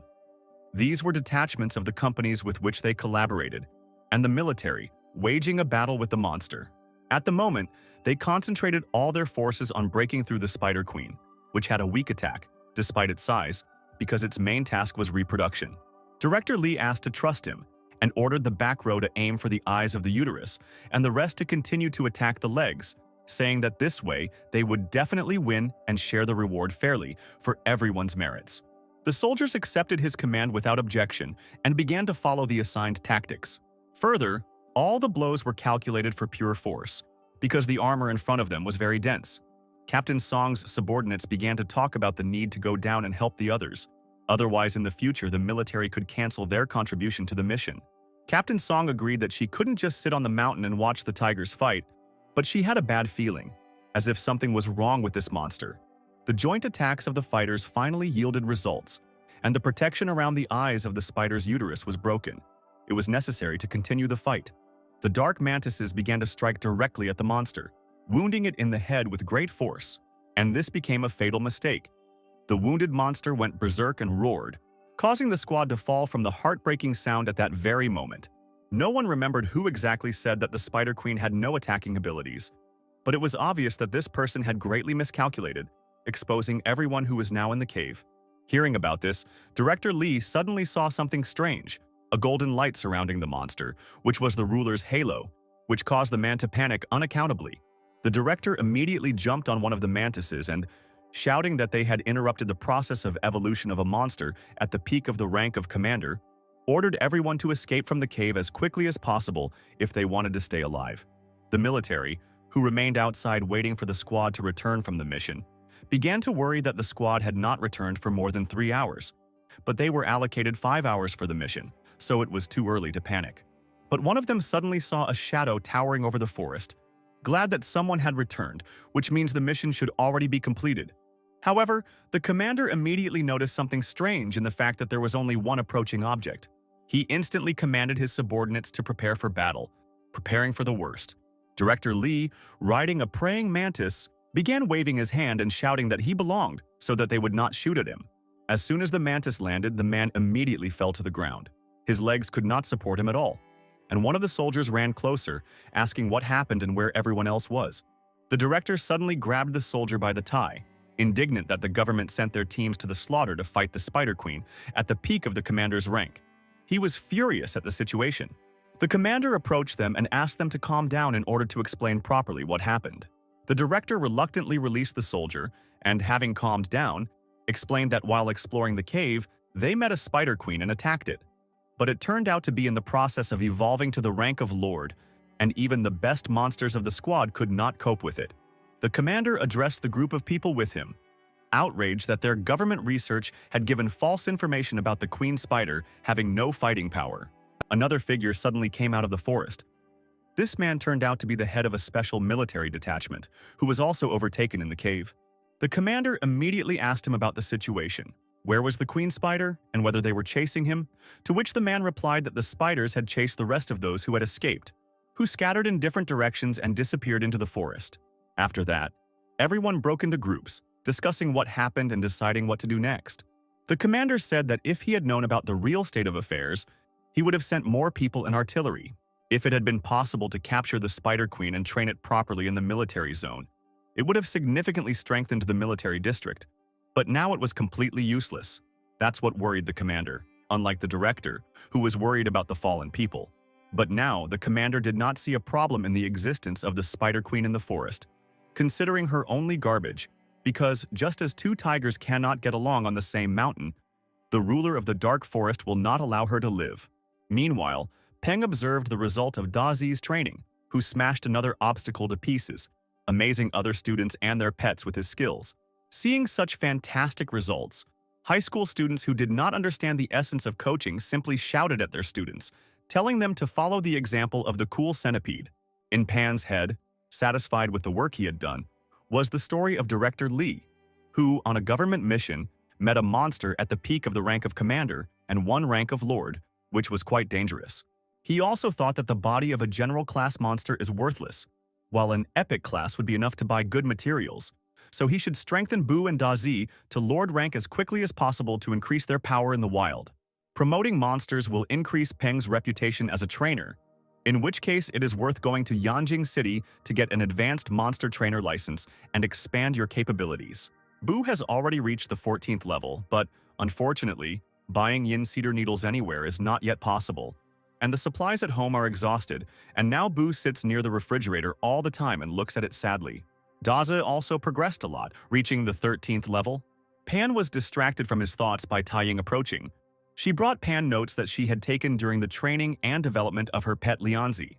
Peng decided that since they were teaming up, he should find out more about the protective abilities of the girl's beast, and her notes would help develop the ideal tactics for development and combat, as well as learn about her character. After looking at some funny comments among the notes, Pan laughed a little but realized that Taiying was extremely serious. A voice was heard from the speakers located around the training field, announcing the need to gather in front of the podium and the cancellation of free practice. The trainer who met them announced that the first stage of training was over, and before the start of the next stage, some conclusions would be announced. And the coach began to mercilessly call the names of the students one after another, saying that each of them was disqualified, despite the dissatisfied screams and exclamations of the students. The coach clearly explained that during the training, each inspector monitored the students all this time, and the successes of each of them were noticed, as well as their absence. Special mention was made of a guy who was on his phone instead of working out, and a girl who fell asleep during one of the classes, which was simply incomprehensible. The coach concluded that these students would return to their previous classes starting tomorrow, because if they were so lazy even in basic training, then there was no point in continuing their training as a combat trainer. The remaining students move on to the next stage of training, real combat, during which an absent-minded state can lead to accidents, and in a real battle to death. The students were shocked by his words. Not all of them understood what exactly real combat training was like, and not everyone present was confident in their abilities. However, there were also those who turned out to be extremely self-confident about their abilities, first starting to show off their pets, exaggerating their merits, and then finding out among themselves who is better and why. The coach, meanwhile, said that there would be 5 people in each group and an instructor would take care of each group, so we need to unite. The 2 biggest debaters immediately declared that they would be on Gao Peng's team and began to drive away the other students, putting Peng and Taiying in an awkward position. And only after, when the students began to disperse to other teams, 2 guys deigned to tell Pan that they had long wanted to team up with him, causing him to laugh nervously. The chief instructor, the one who made all the important statements and controlled the training process in general, approached their team. He formally introduced himself, saying that his name was Zhang Baron, and that he would be in charge of their group's practical training, with a friendly and inviting smile. But it was felt that he was not as simple as he seemed. The next morning, Bu continued to look at the refrigerator with a sad look. He opened and closed the drawer over and over again, apparently hoping that the yin cedar needles would somehow magically appear there. Pan told him that it doesn't work that way and began to watch Bu, because he was very cute and stupid in his demeanor. The guy was only able to be pulled away from this spectacle by a phone call. It was from the Hunters Association. The information provided by the employee was very pleasing, because Peng's order, yin cedar needles, was finally delivered. He only needed to pick up the package from the courier. Peng immediately put on his shoes and left the house, hurrying to get the long-awaited order, which had not been on the market for a long time, which is why Peng even thought about changing Bu's evolution strategy. Leaving the house, the guy immediately met a robot courier who delivered the order. Meanwhile, they were watched by several figures from a dark corner, discussing Pan's rather expensive purchase. These were 3 men who followed the robot from the association itself. Their intentions regarding this were not at all pure, as evidenced by the evil grins on their faces. One of them became nervous, asking what would happen if someone found out about their misdeed. But the other man immediately turned him down, saying that only the strongest survive in this world, and hit him on the head to vent his irritation. The 3 of them set out to carry out the plan late at night. They sneaked along the street, discussing whether a rich man could live in such a squalid area as the one with which they are now located. Their proclaimed boss said that this would benefit them, suggesting that the guy had become rich only recently, having previously lived here and not having much income.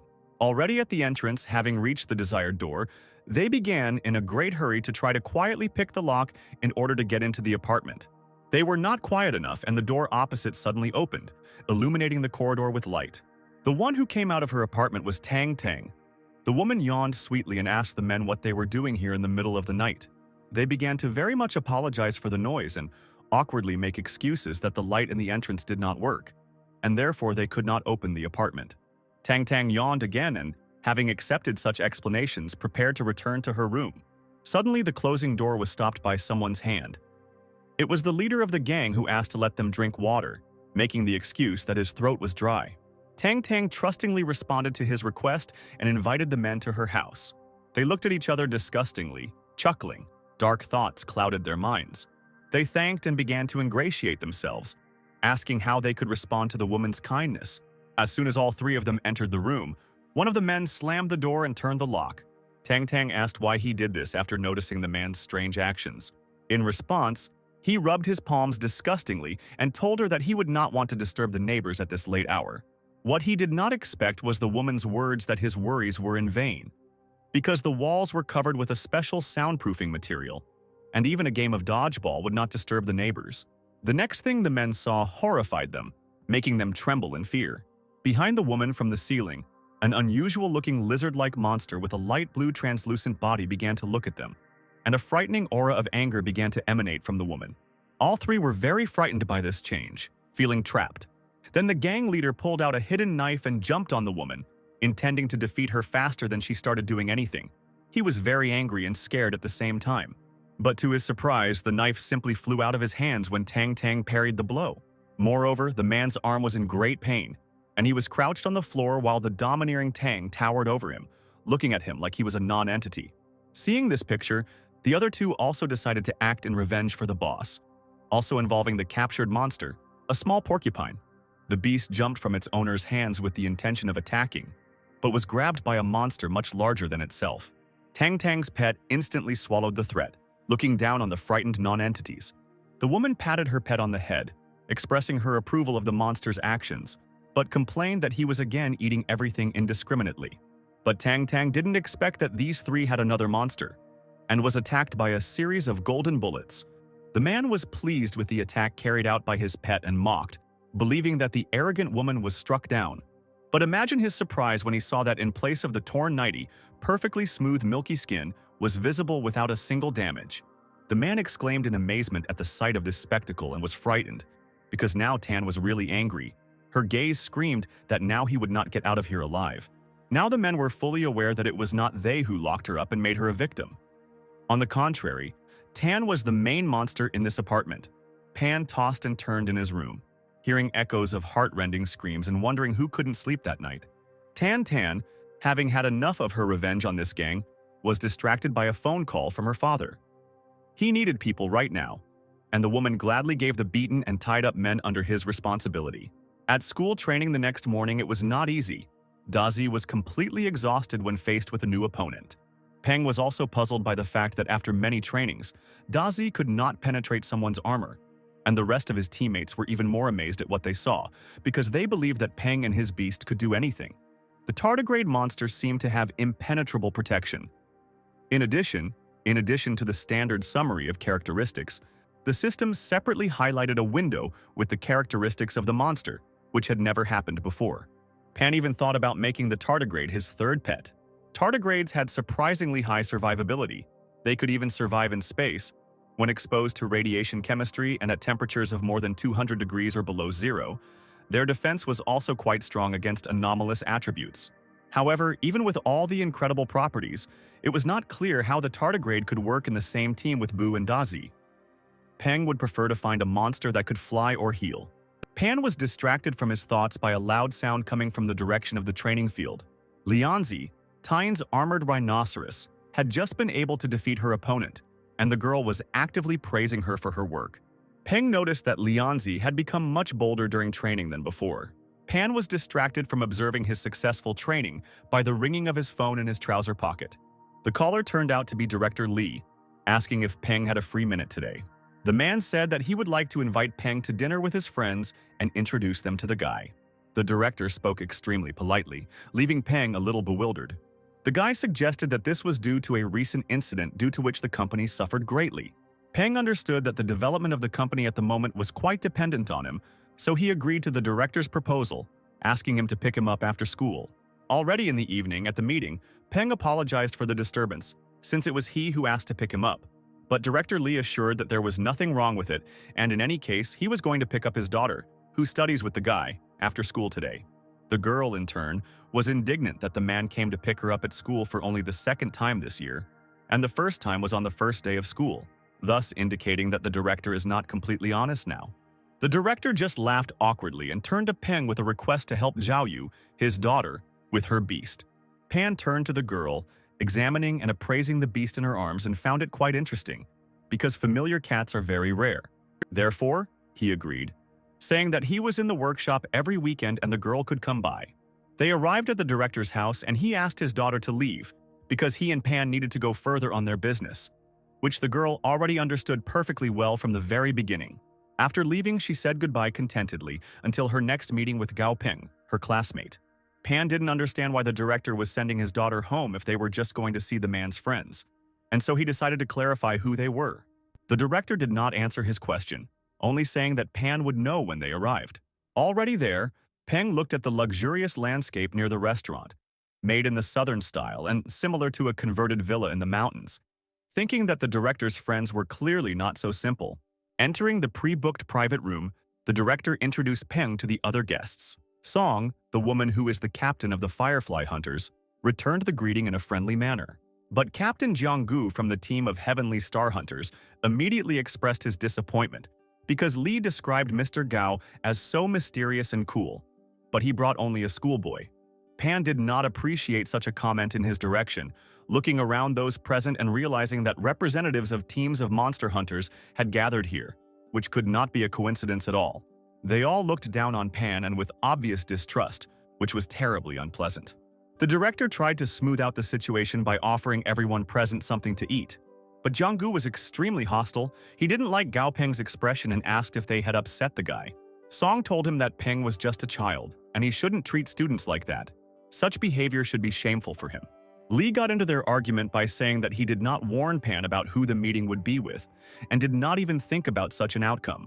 Jianggu turned to Peng, saying that he had been hearing rumors about Mr. Gao for a long time, but had not been able to arrange a meeting with him and get to know him in person. The others supported him, inviting Pan to the table and wanting to take the opportunity to ask the young man's advice while they were drinking, thereby causing confusion in the guy. Director Li apologized out of politeness, handing Peng a glass of wine. Peng felt extremely uncomfortable. He was like a valuable commodity with much more value than the remuneration he received from the director. The guy didn't like this situation at all, but he had to play by the rules set by his interlocutors. After some time, Jianggu turned to Gao, and stating that he was an extremely straightforward and vulgar person, drew attention to the fact that Peng was very young, but was rumored to have excellent abilities, so I would like to ask him a few questions. After all, Jianggu has long reached a high rank in this matter, but he has already heard a lot about Peng, and some are talking about the guy as a real legend. Peng replied that, in this case, it was not him who should be praised, but the examiner Feng, and that if the man had any questions, it would be better to come to the company. The man openly called his answer rude, saying that his friend's friend is also his friend, and friends are needed for mutual assistance, so there is no need to involve the company in this. The others also agreed with his arguments, starting to reproach Pan for considering himself superior to others and brazenly asking for help for personal problems. Pan was extremely outraged by this behavior. This was the last straw before his patience ran out. He had had enough of the contempt of others for today. He left, telling respected commanders that he was just a high school student, a rookie with a lack of experience. Director Li began to apologize for everything that happened and said that he would personally take Peng home, but he refused. Peng called a taxi in advance and did not need the director's help to get home. When Peng left, the others voiced their dissatisfaction, saying that Peng really didn't know anything and was just a joke. The director responded by saying that he had been very kind to all of them, but today they disappointed him. As soon as all the guests returned to the premises, Jianggu, who had remained with Li on the street, said that today he had only returned a small favor to him, provoking the guy at his request, assuring that no one would find out from him about what had happened. Director Li laughed, saying that there was no need to say that because they were just friends helping each other. But Jianggu did not appreciate his words, answering that he did a mutual kindness, and now they are even. As he left, the man wondered why Gao Peng was helping the director so much if he was jumping out of his pants so that others would like him so much. As a result, Pan arrived home when it was already quite dark. Taking off his shirt, the guy turned on the TV to distract himself a little. The news reported strong side effects from the genome enhancement serum. After its introduction to the familiar, many cases of the appearance of malignant mutations were recorded, as confirmation of which display a rather unpleasant picture of a crippled monster on the screen. Due to unpredictable symptoms, it was recommended to abandon the serum, and it was also planned to stop selling it worldwide. While watching the news, Gao Peng's phone rang. It was Director Li again. Reluctantly, Ping answered the call, asking if the director wanted anything. The man apologized for ruining the evening, justifying that he should have warned about who the meeting would be with, but could not even imagine that those present would behave so ill-mannered. Pan chose for the best to lie that he was not angry about the current situation, thereby intending to put an end to the conversation. However, Director Lee continued, telling him not to worry because those who wronged Gao Ping also wronged Lee himself. But Pan chose not to listen to his ranting anymore and simply ended the call. Pan was very angry because those people were not to blame for thinking he was naive. However, organizing a circus to make him look like an idiot was too much. So Pan came to the idea that he should be more attentive and begin to build up his strength and authority. Meanwhile, the following events continued to flash on the news. 21-year-old Han Ning won the championship and received the title of the first Dog King of Yangchen. This young man was able to develop his beast to the rank of an ideal class commander in 3 years, and he was dubbed the best among the youth. But Peng decided for himself that this would not last long. The very next day, Pan came to his office with Boo and mixed the final composition, giving the pet a new portion of the medicine for evolution. Meanwhile, 3 girls were heading towards his studio, one of whom was the director's daughter. Along the way, they fooled around, discussing Pan and making fun of each other. Already on the spot, Secretary Xuan met them, kindly clarifying whether the girls had a meeting for 3 with Gao Ping. The girls immediately began to clarify in confusion whether it was necessary to sign up in advance and say that they did not know about it, to which Xuan suggested that they clarify now, when Peng would generally be free. Zhao Yu thought about the fact that her father had previously called Gao Peng a genius. But the downside is that with a high level, the price for his services is probably quite high, but because of this, perhaps there are few clients. All thoughts suddenly disappeared when a deafening roar was heard from the workshop. This sound gave me goosebumps, making my heartbeat difficult and forgetting how to breathe. Meanwhile, Boo in the workshop has already shown the world his new look. The monster finally evolved into an epic grade bone monkey, making Pan incredibly happy. Also, after his promotion, Boo unexpectedly acquired a new powerful ability. The Heart of Bloody Threads increased all of Boo's characteristics and could also control the beating of other people's hearts. Pan was very happy about this, because thanks to this ability, Boo's combat power would become much greater. However, now there was a problem of a different kind. Boo's size had become too large, and moving along the street with him would become much more difficult. Peng came out of the workshop and asked Xuan to find something to cover Boo, so that he would be less noticeable. But she was too amazed that in such a short time Peng was able to increase the familiar to epic rank. Zhao Yu, who noticed the guy, greeted him, calling him Uncle Gao, who recognized her as Director Lee's daughter. Peng realized that the old fox was afraid that Peng would not make contact, so he was using his daughter. But more than that, Pan was interested in the familiar of the girl's friend. Obviously, in the new conditions, the jellyfish mistook the air for the sea and adapted. A very interesting solution. Zhao Yu turned to Uncle Gao, asking him to examine her familiar. But the guy asked to stop calling him that. It was too unusual, especially considering that they were the same age. Further, Pan explained in the usual manner the algorithm of work, that first there is payment for the service, which for her familiar, an elite mint cat, should cost 60 credits. He decided that there was no point in being biased towards the girl, because she does not know about the machinations of her father. Therefore, Peng said that for the sake of Director Lee, Zhao Yu's father, he would pay for the materials himself, for which the girl was immensely grateful to him. And then, not seeing the pet, he asked where he was, to which the girl was confused and began to look around in a daze, not understanding where he could have gone. Her friend reported that the cat was hiding in the corner, most likely scared of the bone monkey, which was true. Noticing that the owner was looking for him, the cat immediately rushed into her arms in tears, in search of protection and consolation. Zhao Yu happily consoled him, saying that there was nothing to worry about. Pan, meanwhile, asked the owner of the jellyfish, familiar where she bought it. He had never seen anything like it before, and he became interested. The girl explained that in fact this jellyfish is just a pet that she uses as a wallet, because they can send anything into subspace. She demonstrated the pet's abilities by handing him a phone that instantly disappeared. The girl also added that floating jellyfish are a specialty of Pengchen City, and recently they have been sold in large quantities on Wugu Shopping Street. What she said interested Pan even more. The spatial beast seemed like something quite useful. That is why Peng went to the place indicated by the girl at the first opportunity. Jellyfish were actually sold here. They interested and delighted passers-by with their appearance, inviting them to buy. Pan immediately asked the seller to show him the floating jellyfish, to which he instantly showed him one of the presented ones. However, this is not exactly what Peng had in mind, and explained to the seller that he wanted to see all the jellyfish so that he could choose himself. Pan, at his request, was led to the warehouse to the aquarium, where all the available jellyfish were displayed. The database kindly explained that floating jellyfish evolved from ordinary sea jellyfish and were modified by the effects of cosmic energy, settling and thriving in their territory. However, being victims of predatory animals, they almost became extinct. Peng remarked that they were probably the most pathetic dimensional beast species, to which the seller replied that they really didn't have any skills other than levitation and dimensional pocketing. Pan began to look at the available monsters and noticed that they were all not much different from ordinary jellyfish. However, one jellyfish clearly stood out, different from all the others. It strangely looked hyperactive.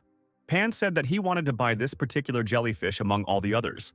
The seller highlighted its selectivity, saying that it was a rare mutated species of floating jellyfish, an ideal class floating jellyfish king with speed ability worth 100 credits.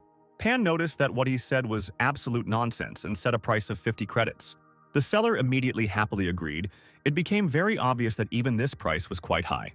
And yet Peng still won, because he saw the real characteristics. This hyperactive jellyfish had 2 attributes and an advanced class. Peng had already seen what kind of team of pets he would make. While the jellyfish was tied up so that it would not fly away, it resembled a balloon, which Peng directly stated, giving her the appropriate name Chunba. Arriving home, Peng immediately introduced the new family member to Da Zi, to which he showed a far from happy reaction. The pet ran away into another room with dissatisfaction, slamming the door. Pan didn't understand his reaction, but made the assumption that he was jealous. However, this was not the reaction Pan expected, and he did not like it. Peng immediately played his trump cards. Knowing his familiar very well, he began to talk about specially purchased dried insects and poisonous swordworms, so dearly loved by Da Zi, as well as expensive materials for level advancement. Succumbed to these sweet words, Da Zi quickly came out of his hiding place, salivating from the description of his favorite treats, especially for him. But instead of the promised goodies, Da Zi received only a scolding for his ugly behavior. While the two were making out, Bu and Chunba were quietly interacting with each other, seeming to have found a common language with each other. Peng took revenge on Da Zi for disobedience and bickering, and with a sense of accomplishment returned to Chunba. Pan intended to conclude a contract with the jellyfish right now, because while his level was not so high, it would be easy to do this, which he was going to take advantage of. Medusa seemed frightened by his actions, not understanding what the guy was going to do. Peng, meanwhile, examined Chunba's mind space, which was smaller than Da Zi's, but at the same time more timid and restless, and his mind was still too unstable. In the end, Peng decided for himself that if he signed a contract right now, he would feel like a kidnapper of a child. So he decided to put it aside and for now start spending more time with Chunba so that he began to trust him. Peng thought the best solution for this would be to take Chunba with him to school tomorrow. When they met, Mu reacted rather strangely to him. She seemed puzzled. And not only Mu, all the other students also did not understand what had happened, believing that for some reason Peng put an extremely ugly hat on his head. However, the hat was actually Chunba, his new pet, as he demonstrated by retrieving a bottle of water from subspace. Peng explained to Mu that this was a floating jellyfish, an animal with spatial abilities. The girl said that she had heard about them but quickly changed the topic to the upcoming training match, asking if Pan had already seen their today's opponent. Peng shared his thoughts that the purple scorpion really looks threatening and it looks like it won't be an easy fight. Mu asked whether Peng would fight first today, as usual. From the side, there were whispers from other students that it seemed that the points for the first victory of the day would again go to Gao Peng today. This was not the first time this happened. So Peng decided that this time he would give in to others, which he openly stated in front of other students. Many were scared, but one of the students was happy about this turn of events and decided to take advantage of the chance by asking to speak first. Peng was wary because this disciple had a rooster dragon familiar, which was the only advanced class monster here, not counting Da Zi, that could give a decent fight to the purple scorpion. Peng wanted to clarify whether Da Zi was prepared to carefully observe this fight, when he noticed that his familiar was looking in a completely different direction, drooling profusely at possible prey. The guy immediately returned the pet to reality, reminding him of the importance of observing the upcoming enemy. The instructor waved a red flag, signaling the start of the fight. The purple scorpion and dragon rooster immediately gathered, capturing everyone's attention and ready to start fighting at any moment. The dragon rooster decided to attack first, soaring into the sky to strike the enemy from above.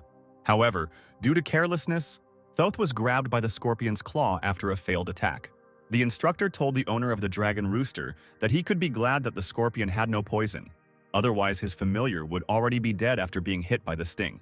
In addition, the rooster dragon is strong enough that the scorpion can only pierce a muscle with its sting, and a hit to the pectoral muscles is not so fatal as to cause much damage.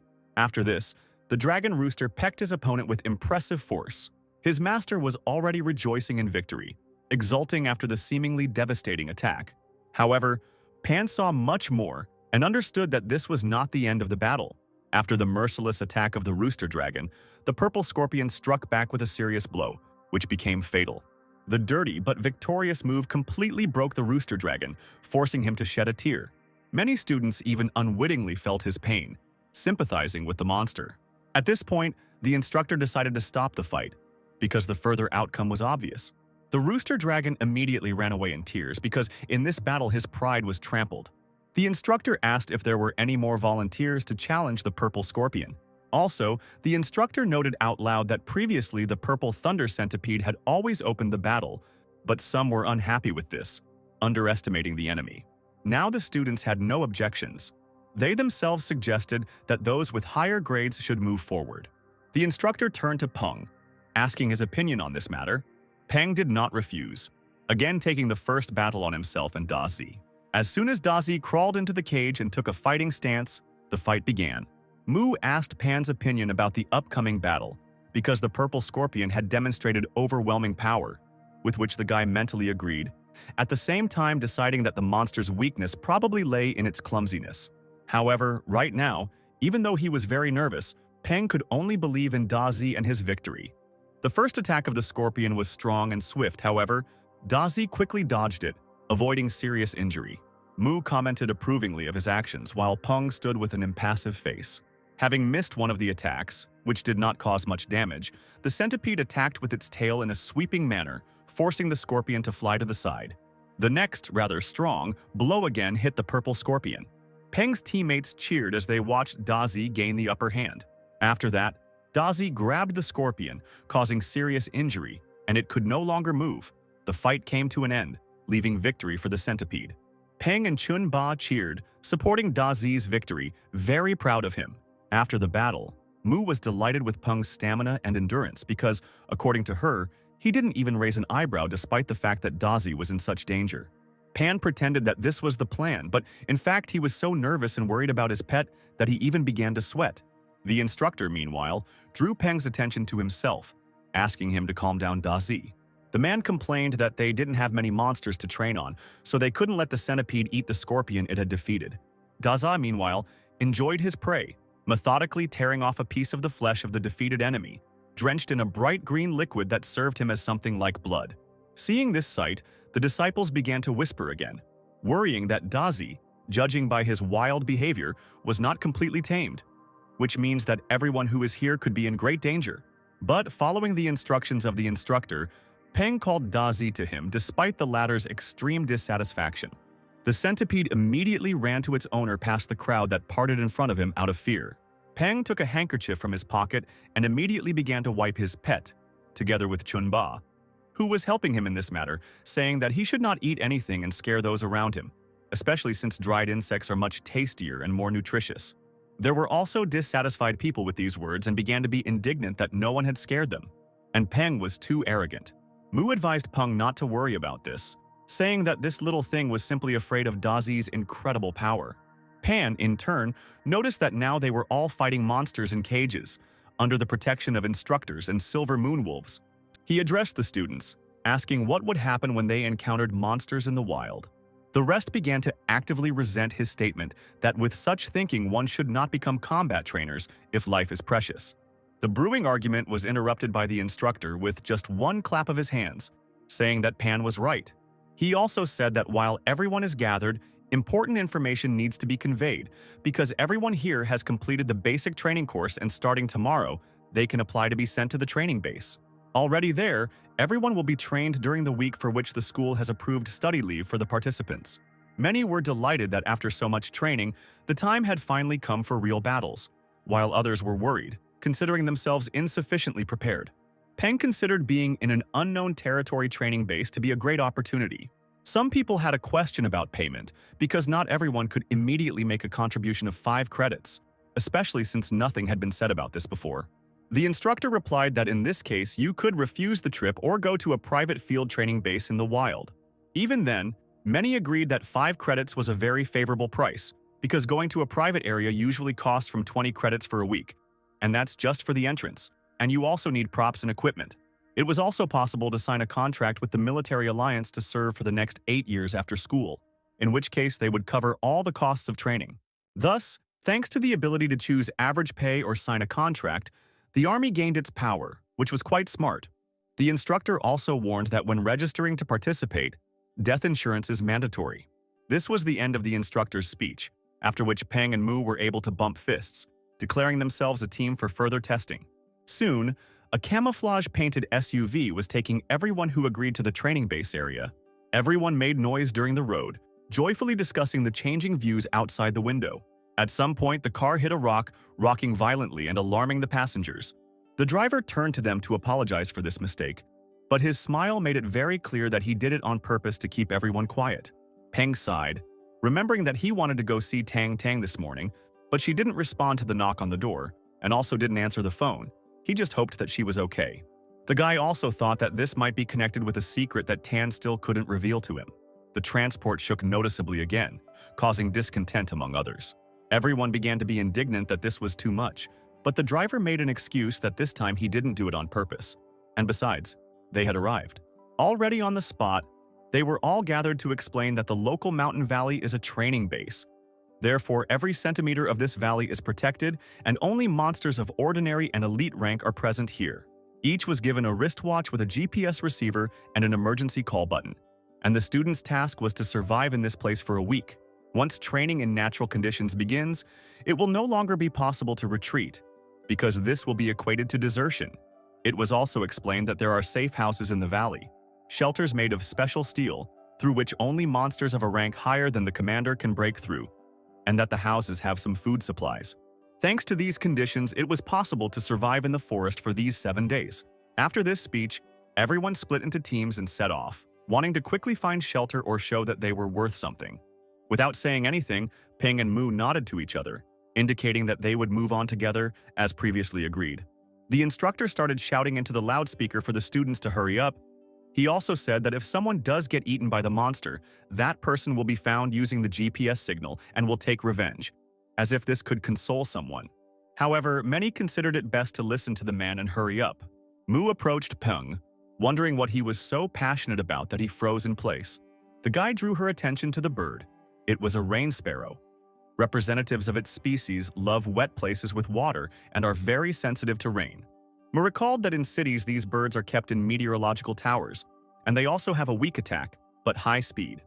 Peng noticed that it is much better to watch monsters in the wild, and that, in contrast to the monotony of the city, this place can be compared to a nature reserve, to which Mu only said that he is an excellent student.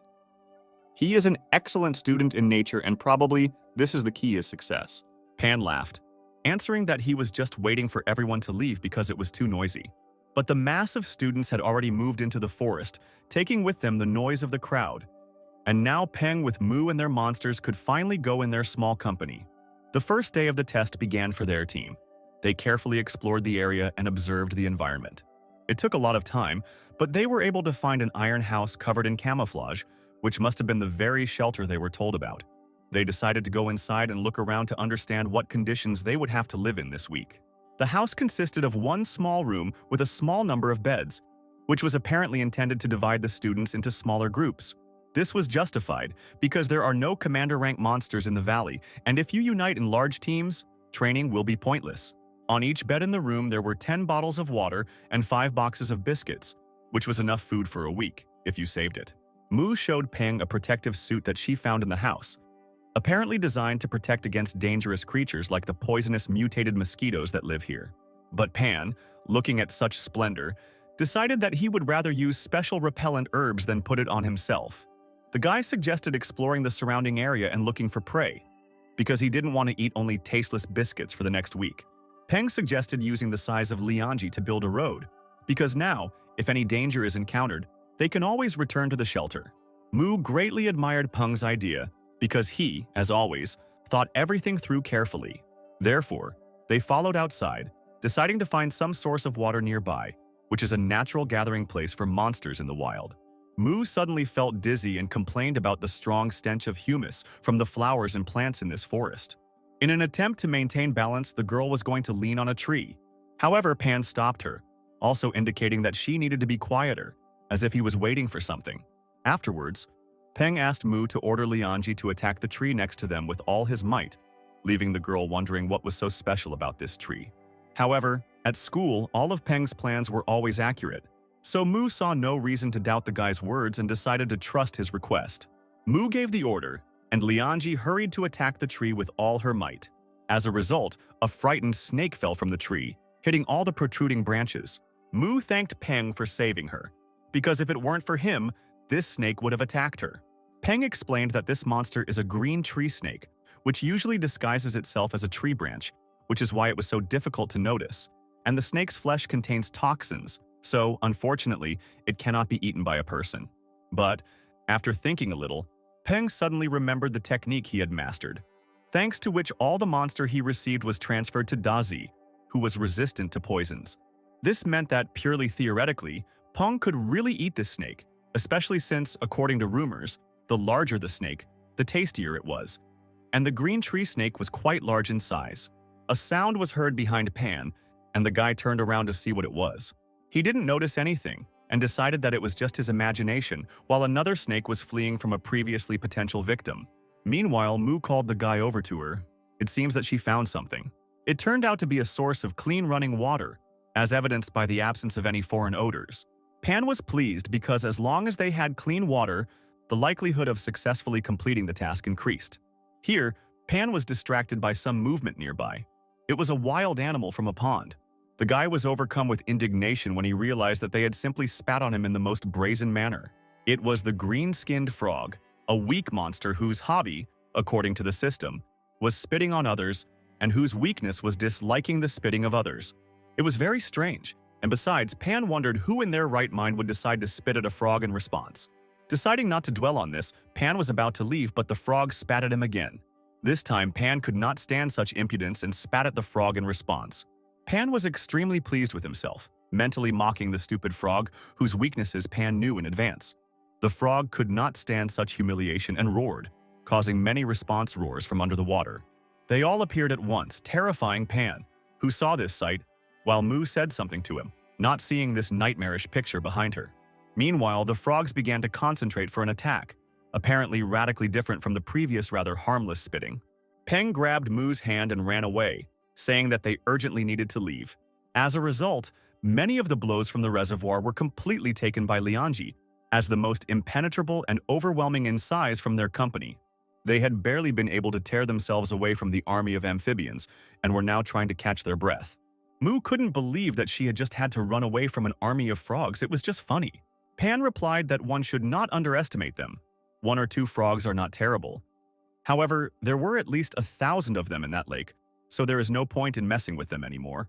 From his words, Mu realized that everything happened because of Peng. She tried to accept this fact, but it did not fit into her head. Pan didn't let her dwell on this for long, deciding to summarize the information they had learned today. According to their observations, in the north behind the forest, there was a frog lake. In the west, there was a path to the gate without dangerous monsters. In the south, there was a dense jungle with traces of a large predator. And in the east, there was a small slope leading to a spacious meadow with traces of herbivores. Mu suggested continuing to explore the area until it got dark. However, Peng enthusiastically stated that it would be better to go back to the shelter and eat instead now, causing both Mu and Lianji to be puzzled, and Dazi to be happy. Noticing the lack of reciprocal joy from Mu, Peng advised her to relax, because if you work too hard on the first day, you will have no strength left for tomorrow. Mu said that in that case they should look for food, but Peng objected. He introduced the previously caught green tree snake to the girl's attention, which she was not at all happy about. But Peng added that he also had seasonings: mint cloves, golden nutmeg, blue-black grass, and some secret spice. Mu was sincerely perplexed when Peng managed to collect all this and where he kept it all. As it turned out, he had prepared in advance, knowing that they would have to survive in the wild. While they were talking and deciding what to do next, they were watched by cameras placed throughout the base. Inside the headquarters, vigorous activity was in full swing. Notes and conversations were being made about the results and failures of students. In particular, Peng's gaze, whom Jiang Bai had previously described as a capable coach, attracted his attention. Some laughed at Gao Peng's escape from the frogs, but admired his finding of food, which could be attributed to his ability to survive. The chief instructor stated that they were thinking narrowly, because Peng had a very short training period. The man noticed that Gao Peng's use of terrain, wilderness survival skills, need to surrender, and overall efficiency surpassed that of most other teams, so the instructor ordered the focus to be focused on this student. Peng and Mu, with their pets, meanwhile, had already returned to their shelter. However, an unpleasant surprise awaited them here, which they did not expect. The door to the shelter was locked from the inside, and Mu was unable to open it. The girl began to actively knock, asking to open the door to the shelter for her and Pan. However, the students inside refused, saying that they had taken over this shelter and the two of them would have to find another one. Mu was upset, but understood the position of the students. They didn't care who was the first to take the shelter. Gao and Mu were to blame for the fact that they came across such selfish people. Peng tried to appeal to the teenagers, saying that it would soon get dark and dangerous outside, and he and Mu wouldn't even mind sleeping on the floor. Besides, there were only two of them. The next answer was the same rude refusal. They were told to leave and look for another shelter, making the excuse that this house was too small. Mu was very angry with this answer and wanted to express everything, but Peng stopped her. He told the girl that there was no point in arguing with such people and that, in the future, someone would definitely teach them a lesson. Mu had no choice but to agree with his words. The girl turned around to leave, but for some reason Pan, on the contrary, walked closer to the shelter. Mu was surprised by Peng's subsequent actions. She did not expect such a move from him. The guy simply took and tied the door handles of the shelter with a chain, closing the entrance from the outside, which in the future will not allow the door to be unlocked from the inside, which means leaving locked. While Pan was contently rubbing his hands, looking at the work done, Mu asked where he even got this chain. Peng explained that he found a chain in the shelter. It was lying next to the table, most likely to strengthen the doors and increase the security of the shelter, and Peng put it in his backpack before leaving. The observers who had seen the entire incident through the cameras laughed heartily at the headquarters, saying that these two disciples were too good. Someone even called them little devils, while the chief instructor noticed that Gao Peng was actually very cunning. One of those present realized for himself that Gao Peng was much stronger than ordinary students. One could only wonder whether his strength and ingenuity would help him survive the next night without shelter in the wild, where so many monsters live. Meanwhile, Mu, Peng, and their pets still hoped to find shelter for themselves and went deeper into the forest. They did not notice that a wild monster was following and watching them from the shadows of the trees. After a while, Mu and Peng realized with regret that they would have to spend the night in the open air, because it was no longer safe to continue looking for something. Suddenly, Pan discovered nearby a tall trunk of a massive tree, the branches of which were at a height of 4 meters from the ground, which created excellent conditions for spending the night. They had the opportunity to build themselves a simple shelter. Lianji began hitting nearby trees to knock down as many branches as possible. After this, Peng began to make a comfortable place to sleep on that same huge tree from the extracted materials. After some time, the bed was ready, which everyone was immensely happy about. Mu exhaled with relief, because she could finally rest. While she was thinking about this, Peng had already managed to lie down and fall asleep, quickly and soundly, and Lianji and Dazi also followed his example. Without thinking twice, Mu took a blanket from her bag and also went to bed. Meanwhile, they were being secretly watched from behind the dense foliage of the forest. It was Tang Tang. She was not complaining about the negligence of her nephew and his team, because they fell asleep at night in the middle of the forest without even leaving a guard on duty. Suddenly, she was distracted by some quick, subtle movement from the side. Tan didn't even have time to see the source of the movement. It was moving so fast, it made the woman tense. After a while, Tan realized that the moving figure was the Shadow Panther, rushing through the trees. Hiding, the woman thought that this monster was not too strong, and given Pan's current skills, This should not be a problem for him. Meanwhile, the panther accelerated and, releasing its claws and baring its fangs, set its sights on the team's shelter. She was almost there when suddenly Lianji caught the sound of her movements and sent out a distress signal, prompting the others to wake up too, because they were about to be attacked. Before Mu had time to wake up and understand what was happening, she was already astride her pet, with the wary Peng and Dazi next to them, ready to fight back at any moment. On the contrary, red eyes sparkling from the darkness, a panther settled on a branch, in which Mu recognized a monster of the shadow attribute. The girl could not determine the type and strength of the monster, but she also understood that a shadow attribute monster feels like a fish out of water at night. So Mu asked Peng what would be better to fight or just run away. But Mu didn't know that Peng had a system that allowed him to accurately determine the 15th level and overall class of the Shadow Panther. The guy reasoned that running away meant exposing his back to the beast, which would only anger him even more. While he was reasoning, the panther took off and rushed straight at the guy, but he didn't even move. At Peng's command, Dazi appeared between him and the wild beast to protect his master. Dazi dodged the enemy attack that was directed at him. After literally seconds and a few more dodges, having adjusted the moment, Dazi launched a retaliatory attack with the power of an electric charge, after which he bit through the enemy's body until it bled. Peng supported his pet from the side, analyzing that thanks to the electric attribute, Dazi paralyzed the enemy and reduced his speed. All this was the result of their intense training, thanks to which Dazi could now handle even a monster of a higher level. After a crushing blow, the panther fought back and jumped a decent distance to the side, thereby running away from subsequent blows, wounded and angry. But suddenly something made her tremble with fear, making her greatly regret the place she had chosen to land. The snake-like monster that emerged from the darkness and wrapped itself around a tree trunk was many times more dangerous and terrifying. Its glowing golden eyes were seriously frightening. The huge, creepy monster opened its fanged mouth, clearly expressing its intentions.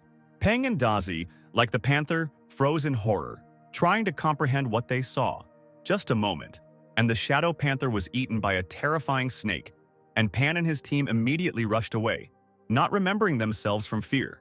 The monster saw perfectly well how they were running away on Lianji, but did not chase them. Instead, the snake turned around and began methodically destroying nearby tree branches. Tang Tang still watched. She saw everything that happened, but realizing that Peng was no longer in danger, she considered it inappropriate to engage in a noisy fight with a snake that had adapted to the area. The battle could reveal the woman's location. Having come to certain conclusions, Tan considered it best to leave her place. Meanwhile, everyone at the headquarters was in a panic. Because an emergency had occurred, a monster was discovered that should not have been tested. But Instructor Chen ordered that no action be taken, arguing that giant anacondas usually have a calm character and do not attack without reason, which means this could serve as a good test for students. The commander agreed with him, considering his reasoning logical, and gave the order to the Burkett team to be ready to move in case the emergency button was activated. The next morning, as soon as everyone had time to wake up, Pan announced the need to return to the place of the previous night, because when they ran away, they were in a hurry and left a lot of useful things. Mu was not at all delighted with this idea, because they could not be sure that the anaconda had crawled to another place. Moreover, its weak points and methods of attack were unknown, which means the idea was extremely dangerous and reckless.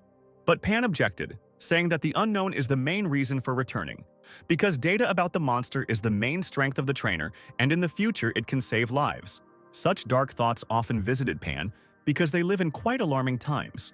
Peng also drew Mu's attention to the fact that if they stay in safe zones all the time, they will only become weaker from time to time.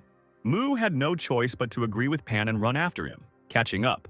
Looking at the debris left after the anaconda's rampage, Mu lamented that their team could have suffered the same fate as the trees if they had not managed to escape. Looking around, Pan suddenly noticed out of the corner of his eye something standing out in the stump of a once strong tree. Coming closer, Pan could not believe his eyes. He looked at the huge white crystal in the rubble and read the characteristics of the system.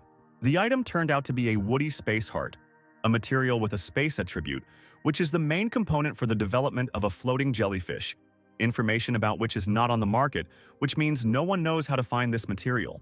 Pan theorized that yesterday's mutated anaconda became so huge due to eating the same material, which also explained why it did not chase after their fleeing team. The snake was simply protecting its hunting grounds. The guy decided that he was obliged to take advantage of the opportunities that field training provided and collect as many rare materials as possible that he could find, and began to put into his backpack some of what he could find so far. As a result, throughout the next days of training, Pan purposefully hunted for rare materials, finding a lot of useful things for himself, enjoying it immensely. And so, on the 7th day, the training was successfully completed, as the commander informed the joyful students. The man also announced that the next trip is planned in 3 weeks, and all previously registered students will be able to attend for free. The next 3 days were declared days off before returning to the usual pace of study, which the students rejoiced at, because many only dreamed of rest after the test, which was not so easy for everyone. Peng also hurried to check his phone for messages from Tang, but was dumbfounded by the news about the locusts that appeared on the display. As it turns out, at the moment all the news in the city of Chang'an is full of emergency situations. Peng became a regular listener to this news as soon as he returned home. It was reported that according to the latest research results conducted by Director Chen of the City Association, the monsters called dead leaf locusts are very afraid of fire. Only thanks to this weakness they have been contained so far. According to experts, there are hundreds of millions of locusts in the swarm, each of which reaches a length of at least 30 centimeters. Peng watched the news report with gloomy thoughts. He knew that things were bad. The guy was distracted from his thoughts by a call from Chairman Feng, whose research was recently reported on the news. The chairman said that the military had brought a new batch of voracious golden toads to upgrade their class, and asked if Peng could come to the association tomorrow. Hearing this, Peng was surprised and asked if the military wanted to use these voracious golden toads to fight the dead leaf locusts. The men present in the chairman's office during this conversation were extremely surprised at how the guy knew about the military's intentions. The chairman silenced the men with just one menacing look. He replied to Peng that he was right, and explained that thermal weapons turned out to be too ineffective for destroying locusts. So now an attempt is being made to find a way to fight based on the laws of nature. Peng realized that, in other words, the military wanted to find the locusts' natural enemies. The chairman, seizing on the guy's interest, reminded that Peng's participation in the project was paid for by the association. Peng immediately agreed, but asked that his monetary reward from the association be replaced with something else. For example, a commander-rank electric monster corps. The chairman hesitated a bit, mentioning that this was not possible by law, but considering Peng's special approach, this would not be a problem. The very next day, Peng was at the Chang'an City Coaches Association building, where Chairman Feng greeted him with open arms. The workers of the building began to whisper with all their might, discussing the fact that the chairman had personally come out to meet some teenager. The chairman began to escort Pan to the elevator, reporting that the military had already delivered the voracious golden toads yesterday. Noticing the man's tired appearance, Pan asked if he slept at all that night. He confirmed that he did not sleep, as he tried to do at least something with the delivered monsters, but could not achieve anything. Upon arrival, Pan was amazed at how huge the room was. Chairman Feng proudly introduced this place to him as the experimental department of the Monster Trainers Association. After that, the man waved his hand towards the laboratory and invited him to pass. There was already a voracious golden toad here, a monster on which an experiment was to be carried out. Peng, without realizing it, had already begun to analyze the object in front of him, thinking that these toads were descended from horned frogs and their abilities were based on the earth attribute. Noticing his interest, one of the employees showed Peng a locust kebab of dead leaves, seasoned with dill. This dish was a favorite delicacy of toads, and Peng was encouraged to try feeding them. To the surprise of others, Peng decided to try the locust meat kebab instead, and even rated it 10 out of 10. Chairman Feng couldn't believe his eyes when he saw this. It was too unexpected. The experimental frog rebelled. She didn't like the fact that a person was eating her favorite delicacy, but Pan assured the monster that he had assessed the taste of the kebab especially for him and handed the rest to the frog. She happily swallowed the treat and became quiet inside her cage. Pan thoughtfully examined the remaining half of the iron rod on which the kebab was strung, coming to the conclusion that with such nutrition, the toad had a developed digestive system, since it was able to digest iron. When asked what specific characteristics of the toad the military wants to improve, the chairman replied that, first of all, protective and digestive abilities, as well as attack power. The chairman also presented the results of his previous research, in which he discovered that the voracious golden toads have an affinity for two elements, fire and earth. Also, as a result of the latest tests, it turned out that the flesh and blood of the toad have a high similarity to the fire orchid vine. but the properties of the flower are too weak. While listening to this calculation, Peng also read the system's information about the path of evolution of the toad. And indeed, the fire orchid was one of the auxiliary components. All the conditions had to be met correctly. Having made certain conclusions, Peng immediately turned to the chairman, proposing to approach the problem in a different way. But Chairman Chen was amazed at how quickly Gao Peng managed to come up with something. Peng gave an analogy with cooking, saying that if, when pickling a toad in a fire orchid vine, the taste is too weak and unsaturated, then if you change the cooking method, for example, fry it over a fire, the taste will immediately become richer. This example surprised the chairman. He was puzzled by Gao Peng's wording. However, Mr. Chen immediately suggested using demonic chili pepper, to which Peng happily agreed. Everything went in the direction he wanted. The chairman immediately sent one of his subordinates to the warehouse to get demonic peppers. He hastened to carry out the order, but in his thoughts he condemned the idea of comparing evolution with cooking, and at the same time Gao Peng, who has the title of the youngest trainer in the city. The chairman clearly saw the thoughts reflected on the guy's face. He hoped that in the future, he would understand that it is necessary to allow more talented people to contribute to the common cause for the sake of the movement of science as a whole. Sometime later, the red-haired subordinate returned with the required ingredient. After examining the brought demonic pepper, one could conclude that it was high-quality material. The subordinate who brought the pepper specially selected the best from the warehouse, so that in the future, the young coach's failure would not be attributed to low-quality material. Having ground the demonic pepper to the desired state, the chairman concluded that it was not ripe enough, but the experiment was continued. The chairman asked Xiaozheng to bring more river perilla, royal ginseng, and moon angelica, to which he dutifully hurried to fulfill the order.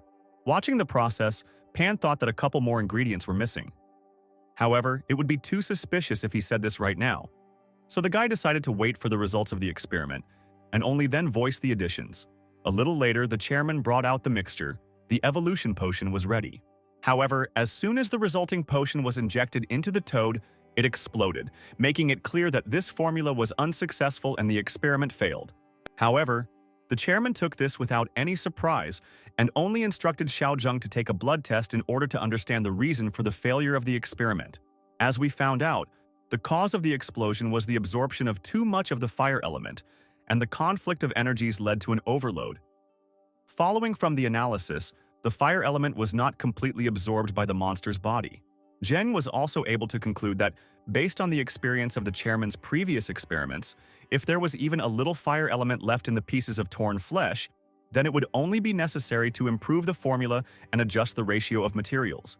However, the employee did not miss a jab at Peng, saying that the materials had not even begun to merge, which means the experiment was a failure from the very beginning. The chairman besieged him, pointing out that it was too early to label the attempt as unsuccessful and that experiments needed to be continued to obtain as much data as possible. The chairman didn't even listen to Xiaozheng's attempts to be indignant, saying that they needed to continue. But the subsequent second attempt, followed by the third, also failed, leading the toads to explode. The staff behind the chairman and Gao Peng began to whisper, insisting that the formula was obviously flawed, and Coach Gao was too young and inexperienced, and was also saying more than he actually knew. Pan heard their words perfectly and grinned, anticipating everyone's surprise after the formula was perfected. The time had come, and Peng came up with the idea of using not only demonic chili pepper as the main ingredient, but adding another material. The chairman seriously thought about this proposal, saying that it was a rather bold idea. Peng recalled that the chairman had already trusted him, so the guy only asked for one more chance. Then the chairman asked what exactly was proposed to be used as the second main ingredient. Peng suggested taking soft black soil, a material with a predominant yin energy related to the elements of water and earth. This was supposed to protect the internal organs of the toad from the chili pepper, which the saliva of the tree sparrow would also help with, as the element of wood. It sounded quite unusual, but the chairman decided to try to play on this combination and opposition of elements. After some time, the next improvement was ready, and the potion was brought for testing on a small piece of toad flesh. The result was amazing. This time, a much larger number of fiery elements were absorbed. The chairman was pleased with the result achieved, and Peng suggested moving on to an experiment on a living monster to understand how the evolution potion would work. Having received permission, Pan immediately took the opportunity and injected the potion into the monster. thinking that this sufferer would later need to be given more treats in the form of locust kebab. After the injection, a huge amount of smoke began to emanate from the monster, filling the laboratory and causing everyone present to cough. Now the correct ratio of elements had been determined. All that remained was to add the necessary ingredients in time, and Peng suggested that the chairman leave the room, since it was now extremely uncomfortable to be in the laboratory. But the chairman only covered his nose with a handkerchief, saying that this was not necessary and that he wanted to observe the reaction up close. But after that, Peng asked permission to go out on his own for a short time. The guy wanted to catch his breath from the smoke, because the demonic chili pepper turned out to be really strong. Now Peng could only behave in such a way that no one would understand that he knew the recipe for the evolution potion from the very beginning. And besides, Peng only made some edits. The rest of the experiment was done by the chairman. At some point, the laboratory door opened and a man ran out, followed by red smoke. This must have signaled a successful end to the experiment on the toad. The evolved monster became larger and now had a rich red color. Xiaozheng also rejoiced. They all finally completed the job successfully and received the dual attribute of earth and fire. But while the others were rejoicing, Pan studied the data of the resulting monster and, unfortunately, it only possessed the fire attribute. But this was the best possible result in the rush. Later, military men with guns and tanks gathered on the battlefield of the Northern Front and were preparing for battle. Literally a few minutes, and an armada of locusts appeared on the horizon, which they have been trying with all their might to get rid of for several days now. They began firing phosphorus charges from the cannons. This was the most effective remedy against monsters that were unstable to the fire element. The incendiary ammunition had an effect. The monsters began to ignite in the air. However, it turned out that this was not enough, and the horde of locusts began to create a sand hurricane again. All attacks from the cannons began to be blocked by steady air currents. The commander ordered a ceasefire, since now it was just a waste of resources. The military was confused about what to do next under the current circumstances. But it was impossible to let the locusts of dead leaves get through to civilians. So it was ordered to start shooting from machine guns so that each soldier would kill at least one monster. And as soon as such a decision was made, monsters suddenly lined up on the battlefield, right in front of the tanks, red toads aggressively looking towards the hurricane. The red vapors emanating from the surface of the ribbed skin of the toads became a cause for concern for the locusts. Unexpectedly for the military, the hurricane caused by the raging monsters suddenly stopped. When one of the recruits asked where these toads came from, the commander explained that their colleagues had sent monsters to the front to help, developed by specialists specifically to combat the dead leaf locust. The croaking of the toads under the horde of locusts kept growing, putting pressure on the enemy. After some moments, the toads accumulated a sufficient amount of magma in their mouths and shot at the enemy at once. Just one large attack from the explosion, and the fried bodies of the locusts fell to the ground. What was left of them resembled the kebab that was fed to the toads in the laboratory. The military was shocked that the toads, in just one attack, dealt with a problem where tanks were powerless. The team captain, watching this spectacle, happily thought that now his soldiers would not have to take risks on the battlefield. And whoever was able to create such monsters must be very good. Later, one of the military vehicles drove up to the apartment building. Several people got out of the jeep. They interested the old people walking near the house. They were wondering who these people had come for, and one old man suggested that perhaps they had come for Gao Peng, because somehow a similar car had already taken him away before. Caught in the discussion of Gao Peng, one old woman mentioned that once, while walking around the area with her dog, she saw a guy walking home with a huge skeleton. The old man objected that this could not be true, but the second old woman said that she also saw it, and the huge skeleton next to Peng was also engulfed in demonic flames. Then, they decided to contact an elderly woman whose apartment is located directly below Gao Peng's apartment. She, with a sweet smile, explained that this is one of the guy's monsters and only looks scary, but in fact, helps people, just like her pet. A woman was doing embroidery sitting on a bench and asked her spider monster to thread a needle. He happily helped the hostess and handed back the needle with the thread threaded through it. The old man noticed that this spider was very capable. However, he had never heard a woman call his name. She only sadly replied that she could not give him a name, stroking the pet on the head. Meanwhile, Pan, who came out onto the landing, could not understand what was happening and why there were military men in front of the door of his apartment. The squad leader stepped forward and placed a box in Peng's hands, informing him that, in accordance with the agreement between Peng and the chairman, as payment for the successful removal of the magma toad on behalf of the armed forces, the core of a commander-rank electric monster would be transferred. The man also stated that he himself nominated himself to complete this task because he wanted to personally meet with the researcher, which made the greatest contribution to the operation.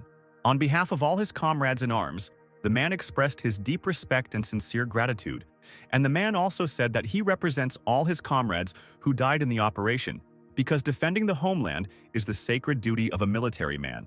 But no one wants to die in vain. As Peng watched the departing soldiers, he thought that he should participate more often in such research projects to help the front and use the system to discover new possibilities for evolution. And yet, Peng believed that it was not worth relying too much on the system, because it was much more important to increase your own strength and authority in order to be able to protect yourself and have a decisive voice in the experiments. Peng was suddenly distracted from his dark thoughts by the pressure on his leg. It turned out that it was Dazi who hugged him. Pan was touched by this display of care from his pet, because he, apparently, was trying to console him. Peng's direction of thought immediately changed. He remembered that the main ingredient for Dazi's evolution had just been delivered, which means he could upgrade his class right now. Peng immediately set about fulfilling his promise and began preparing the evolution serum. The resulting mixture looked quite scary, but Pan confidently offered the unusually colored electric soup to his frightened pet. Despite everything, Dazi liked this mixture, and he gladly ate everything that was on the plate. As soon as the portion was eaten, the effect was not long in coming. An element of electricity surged around the monster and its body changed. Now the centipede began to look even more terrifying than before. But after the effect manifested itself, Dazi fell down exhausted. His body was exhausted by the evolution that had taken place. Bu, concerned about his friend's condition, immediately rushed to share his favorite delicacy with him. But Peng stopped him, telling him that Dazi should rest now. Bu had to sadly eat his yin cedar needles himself while Dazi recovered. Meanwhile, Peng decided that he should finally finish the contract with Chunba and called the jellyfish to him. She, however, frivolously ignored him and continued to fly along her favorite trajectory. Then Pan resorted to a trick, taking out a bottle of orange juice from the refrigerator. The pet immediately bought it and flew closer. He was as frivolous as in everything else. And while the jellyfish was hugging the juice, Pan quickly pricked his finger with a needle and applied it to the pet's body. Pan was transported to the still weak consciousness of Chunba, although he apparently became braver, because he himself flew up to the guy. Peng proceeded to conclude a contract. He offered to become partners, on the condition that he would give Chunba such power that he would never have to fear anything again. However, he refused, saying that he needed more juice instead. Pan agreed to his request, even if it sounded very absurd, and promised to give him lots and lots of juice. Chunba was delighted, and the contract between the trainer and the pet was immediately concluded. Later, early one morning, an elderly woman sleeping at home was awakened by her monster parrot. He said that it was time to wake up and have breakfast, as the woman's husband used to do. Previously, he took care of her when she was sick, however. By the time the woman recovered, her husband had already died.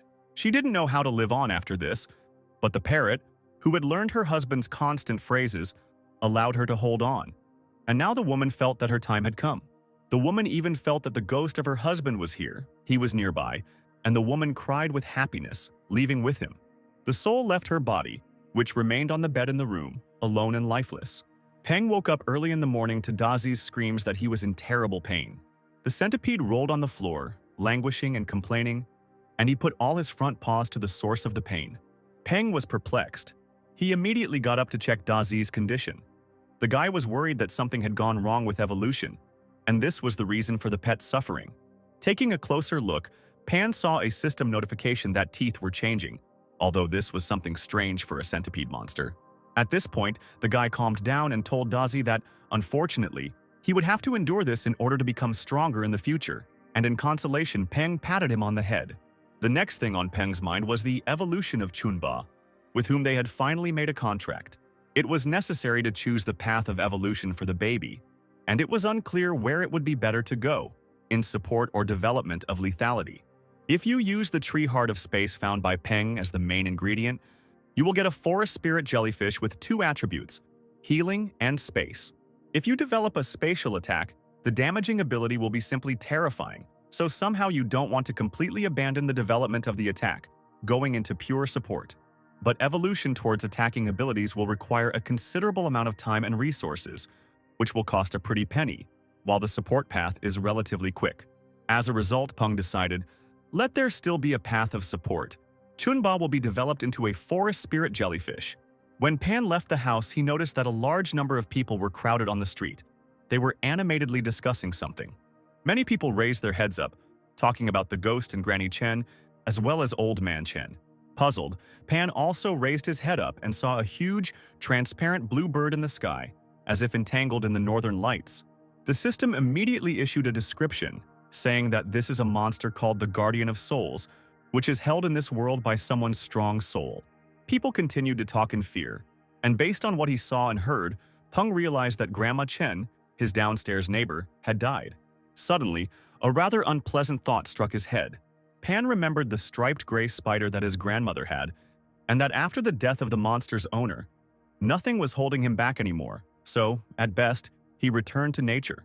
But, at worst, he could suddenly become aggressive and start attacking people. Realizing that things were bad, Pan hurried to find the spider before something terrible happened. Pan reached the desired apartment, but the door was locked, and not a rustle was heard inside. Thinking about where the spider could be hiding, Pan remembered the specific character of gray spiders in general, and looked back at the upper dark corner of the corridor where the desired monster was. He began to sneak out of the shadows, sparkling with his bright red predatory eyes. But before the spider attacked the guy, Dazi came running and took a fighting stance, guarding his owner. The spider immediately remembered how this situation ended the last time, and also gave up. Peng and Dazi didn't even do anything, and Granny Chen's spider was already lying on the floor in fear. The monster trembled all over his body, looking at those present in anticipation. The spider remembered his mistress and her words that she was already too old, and death was just around the corner, so they would not enter into a contract, so that in the future, when he meets his fate, this person himself would give him a name. As if reading his thoughts, Pan said that apparently the spider was too sad from the loss of its owner. Therefore, beaming with a friendly smile, the guy offered to go with him and become part of his family.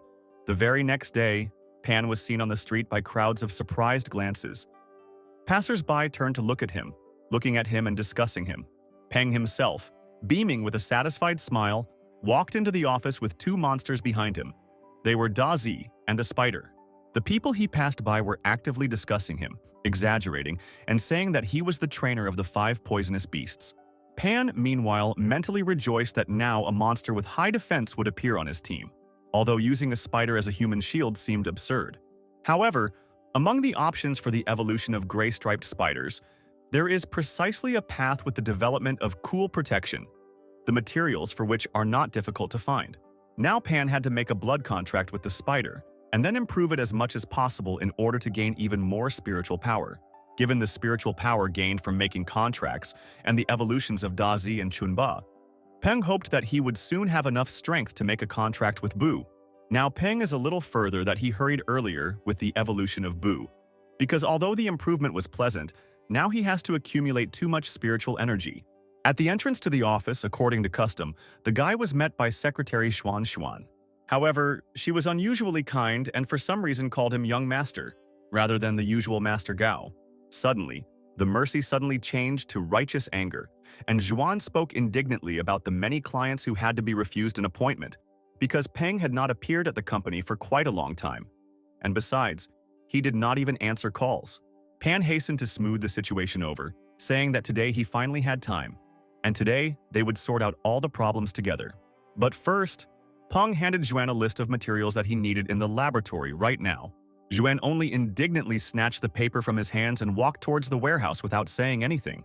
This reaction was unpleasant and frightening, so Pan breathed a sigh of relief when the secretary disappeared from his sight, albeit for a short time. Already in the laboratory, Pan immediately began concluding a contract with the spider, promising in exchange to give the pet the warmth of a family and salvation from sadness and loneliness. Next, having received the necessary materials, Pan began preparing a potion for evolution. Having received the finished composition, Pan informed the spider that he had chosen a class of armored spiders for its development, and, taking into account the steel-colored stripes on its body, the new pet was given the name Ban, corresponding to its appearance. Ren also explained to Ban that he carefully selected and prepared the ingredients for the evolution serum, and now all that remains is to feed on it in order to become much stronger. After that, Pan placed the vial with the potion in a special compartment of the container, and Ban entered the desktop phase of the process of evolution into a new species. Pan felt the pain that Bon was experiencing at that moment. This was influenced by the spiritual connection between them. But it was all for the sake of leveling up, so they both just had to endure the pain. Peng was distracted from his observations by A Xuan's laboratory opening the door. She happily reported that a client had come to them, and from the category of especially important ones, and therefore highly wealthy to pay for the evolution of a strong beast. Peng immediately reacted joyfully to this news. After all, their family has expanded, which means it's time to earn more money to support it. Upon returning to the office, Pan found the client there, a stately man in a light business suit with a security guard and a monster of commander rank. Taking care of the client himself, Peng asked Zhuan to look after the process of the spider's evolution for now, explaining that at some point it would be necessary to add. The handsome man introduced himself as Lu Ji, the owner of a small botanical garden, unfortunately destroyed by terrifying devil spiders, the renovation of which had not yet been completed. Peng said that he knew about the Eastern City Garden, which caused an extremely emotional response from the man, flattered that Mr. Gao knew about his garden. Peng felt awkward about this, because he was not a well-known enough trainer for such an attitude. But the man explained that he was recently lucky enough to attend a military banquet, where they talked about Gao Peng's incredible contribution. After that, the man got down to business and showed the monster that had to be improved. The monster, locked in a massive cage to Pan's surprise, turned out to be a night hound. It is said that all canid monsters can evolve into the night hound, whose pitch-black fur allows it to blend into the darkness of the night and absorb most of the light rays, for which this species is also called the shadow killer. The man said that he knew the rules about setting a price for the evolution of a commander rank monster by Peng himself, and asked the guy to name the price. Peng pondered, studying all possible paths of evolution, and selected those that did not require too rare materials or a lot of time. In this situation, there were still 13 paths left for the evolution of the monster. After analysis, Peng explained that upgrading was not a problem, and that a given monster had several evolution path options to choose from with different powers, to which the man replied that he was choosing the most expensive option. Then Peng, with a joyful smile, announced the price of 5,000 alliance credits. Even a clearly wealthy man was left speechless by the announced price. In the end, the deal was concluded on a note that was most pleasing to Peng. A terrible noise was suddenly heard from behind the door, to which Pan immediately reacted. The guy immediately ran to the laboratory, checking what had happened, and found Zhuan trembling and frightened there, who remained here for observation. She, with tears in her eyes, simply pointed her finger at the evolved spider, which had become bigger and scarier and, moreover, had broken its container. Pan assessed the result of his brainchild and was glad that the evolution of his pet into a gray armored spider was successfully completed, as previously planned. Guo also, Peng was dissatisfied with the fact that Ban broke the laboratory equipment, and moreover, scared Xuan with this trick, who was trembling with tears in her eyes. However, the guy was not going to take his anger out on his pet, and therefore only expressed the hope that, regardless of the available power, Ban would have sufficient control. Ban blushed from such concern and began to awkwardly run from side to side. At some point, because of this, he tripped over one of the pieces of equipment and fell. Pan was amazed. He did not understand at all why all his monsters were so clumsy. In the end, Peng asked Ban to just sit quietly without breaking anything in the laboratory until things were finished. Peng apologized to Xuan for making a mess and told him to order a larger container at his own expense to replace the broken one, and then prepare materials for the evolution of the hound and agree with the client to start the experiment next week. Now, due to the broken equipment, it was impossible to continue working, so Peng decided to leave early. He had other things to do besides working in the organization. On the way home, Peng thought that it was time to find more spacious housing, preferably in the suburbs, for comfortable trips out of the city for training and collecting materials, which meant he needed to contact a realtor. Waking up from his thoughts, the guy noticed that Ban, for some reason, began to walk sideways, and the thought crept into his head about whether he had mixed up the serum, allowing the spider to accidentally evolve into a crab. Upon arriving at the office, Peng met with the woman realtor with whom he had previously arranged for a property showing. She introduced herself as Xiao Liu.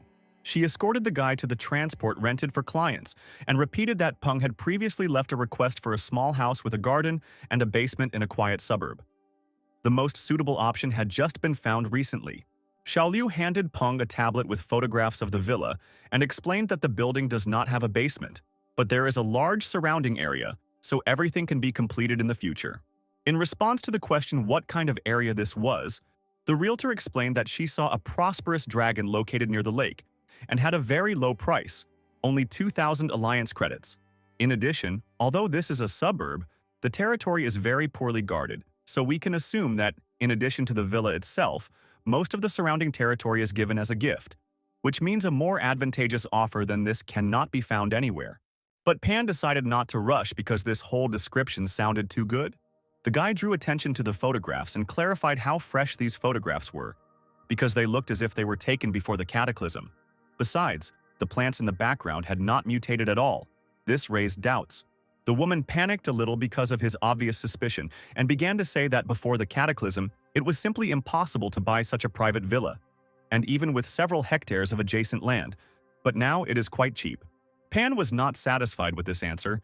Such an awkward scene brought back bad memories and forced him to look for a catch, if not in the villa itself, then in matters of decoration or security because, judging by the photo, such a house should cost at least 3,000 alliance credits. However, in the early days of the cataclysm, due to social unrest, such suburban villas were turned into fortresses or abandoned. So if the villa matched the photographs at least 60%, then Peng would be satisfied with the deal. And there won't be any problems with security. Pan just needs his team of monsters, which he might even be able to feed for free at the expense of protecting the area. Xiaoliu admitted that the price of the villa is indeed very low, but the seller, despite the losses, still wants to sell the villa at that price. In the end, Peng decided to agree to inspect everything in person and make a decision afterwards. On the way to the rental vehicle, the woman noticed Ban and said that this crab was quite cute, praising Pan's taste. The guy corrected her in bewilderment, saying that, in fact, it was a spider, which caused an apologetic laugh from the woman. A strange sound was heard nearby, to which Pan immediately reacted by looking back. However, seeing no one nearby, Pan decided that he was just imagining things. The man in the shadow of the wall, meanwhile, smiled contentedly, because he managed to find and photograph the famous Master Gao, whom he had previously been looking for. Upon arrival, a female realtor immediately invited Peng to look at the house. Peng was amazed, because the building looked almost the same as in the photo. Only the facade was dilapidated, but there were no more flaws. There was almost no dust inside, which meant monitoring the state of the decoration. The furniture was in good condition, except that the design was a little outdated, and some items in the floor would have to be repaired. All this again forced us to look for a catch. And suddenly another person appeared in the room, an unfamiliar middle-aged man. Xiaoliu introduced him as the villa seller, the man she called Boss Liu. He, in response to the presentation, said that he came for a personal meeting with Gao Peng, having heard that he was going to come to the showing of the house for sale. Pan was very surprised by his behavior because he did not remember that they knew each other personally. He replied that now in their circles many people know the name of Mr. Gao Peng, because he is the trump card of the traitor Feng Chen and the hero of the last military operation. The man immediately handed over a business card, saying that he was selling familiars, and if Mr. Gao was ready to cooperate, he would be provided with a 20% discount. Peng was a little puzzled, but noted to himself that this man knew how to run a business. Boss Liu asked how the house was presented to Peng, and Peng, without holding back, said that such a price was even too cost-effective. Peng did not understand why a villa, the minimum price of which, even in poor condition, should be valued at least 4,000 alliance credits, cost only 2,000. The guy wanted to know the reason for such a price. The man, a little reluctantly, nevertheless decided to talk about the fact that he bought this house for his parents in order to provide them with a comfortable old age, because they were simple rural residents who were not accustomed to the noise of a big city. All their lives, the parents worked for the benefit of their son, so the man wanted them to live happily. However, the appearance of monsters destroyed everything, and they did not have time to enjoy a wonderful life, only encountering suffering. At first, Boss Liu wanted to keep this house as a souvenir, but when he heard that Mr. Gao was looking for a similar house, he asked to give it to Peng for only 2,000 alliance credits. The man asked Peng to regard this as an investment in him, because young talents like him are the future of Chang'an City. After carefully listening to the man's story, Peng thanked him for his honesty and decided that he would still buy this house. Returning home to Bu and Chunba, the guy immediately notified them that he had brought treats that were even tastier than their favorite cedar needles and orange juice. All the monsters immediately responded and ran to the table, where Pan had already laid out what he had bought. A woman's voice was suddenly heard from the entrance. It was Tang Tang who came, noticing that Peng's house had become more lively. The woman immediately ran up to Dazi, noticing that he had increased his level, and even the number of his teeth had increased. She also mentioned that it seemed like Peng had recently bought a house, and the speed with which she found out this news amazed the guy. But before moving, he still had some renovations waiting for him, which he reported. Tang Tang immediately became inspired and asked to take her with him when the time comes, because there are many nuances in repairs, and Peng is still too young and inexperienced in such matters. Having received his consent, Tang Tang said goodbye as if nothing had happened, saying that she had some other things to do. The woman was glad that she had achieved her main goal because when the time comes, she will be able to buy herself a plot next to Pan's house. Then they will always be together. Later, Pan, along with his team of monsters, returned to the test area where they were brought with the class. Peng intended to return to the dark coal forest to obtain the woody cosmic hearts he needed to evolve Chunbu as soon as possible. Otherwise, he would have to wait for the next weekend, which was still an eternity away.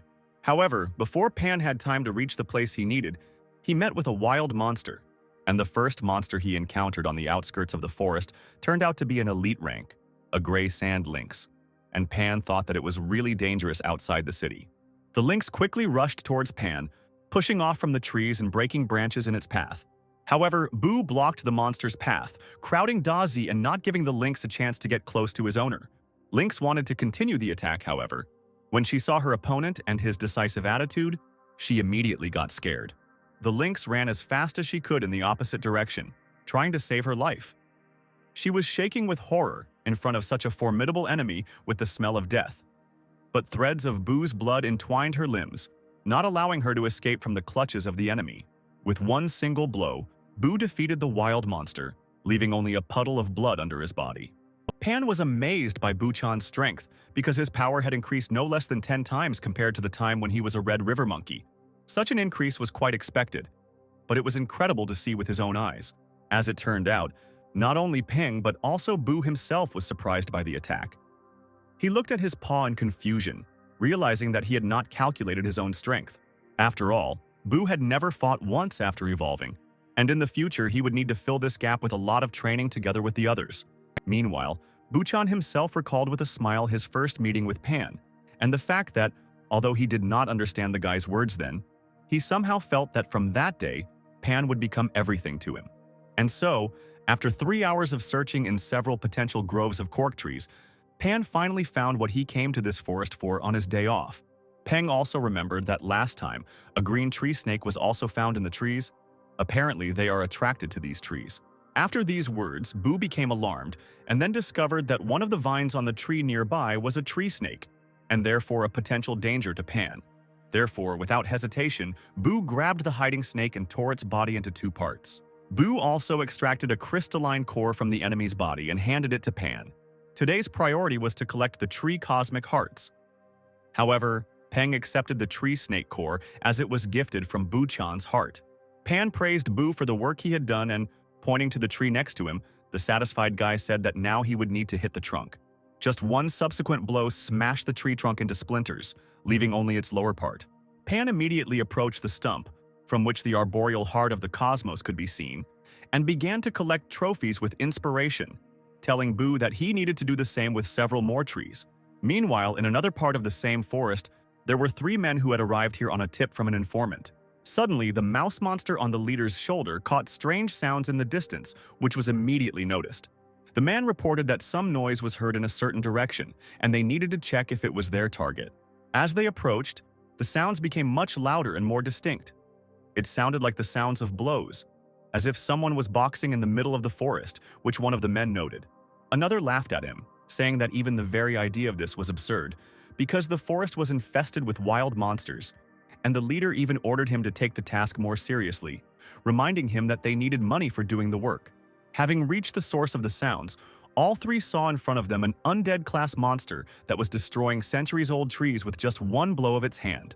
Such power amazed and made him doubt his capabilities, but the commander paid attention to something more important at the moment.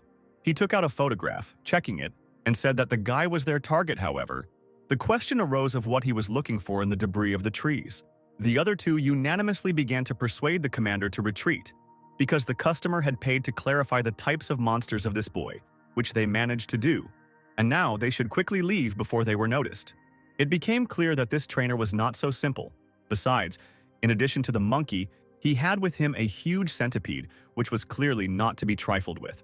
But the commander adamantly told them to shut up, telling them that they needed to take advantage of the chance and opportunity given to them.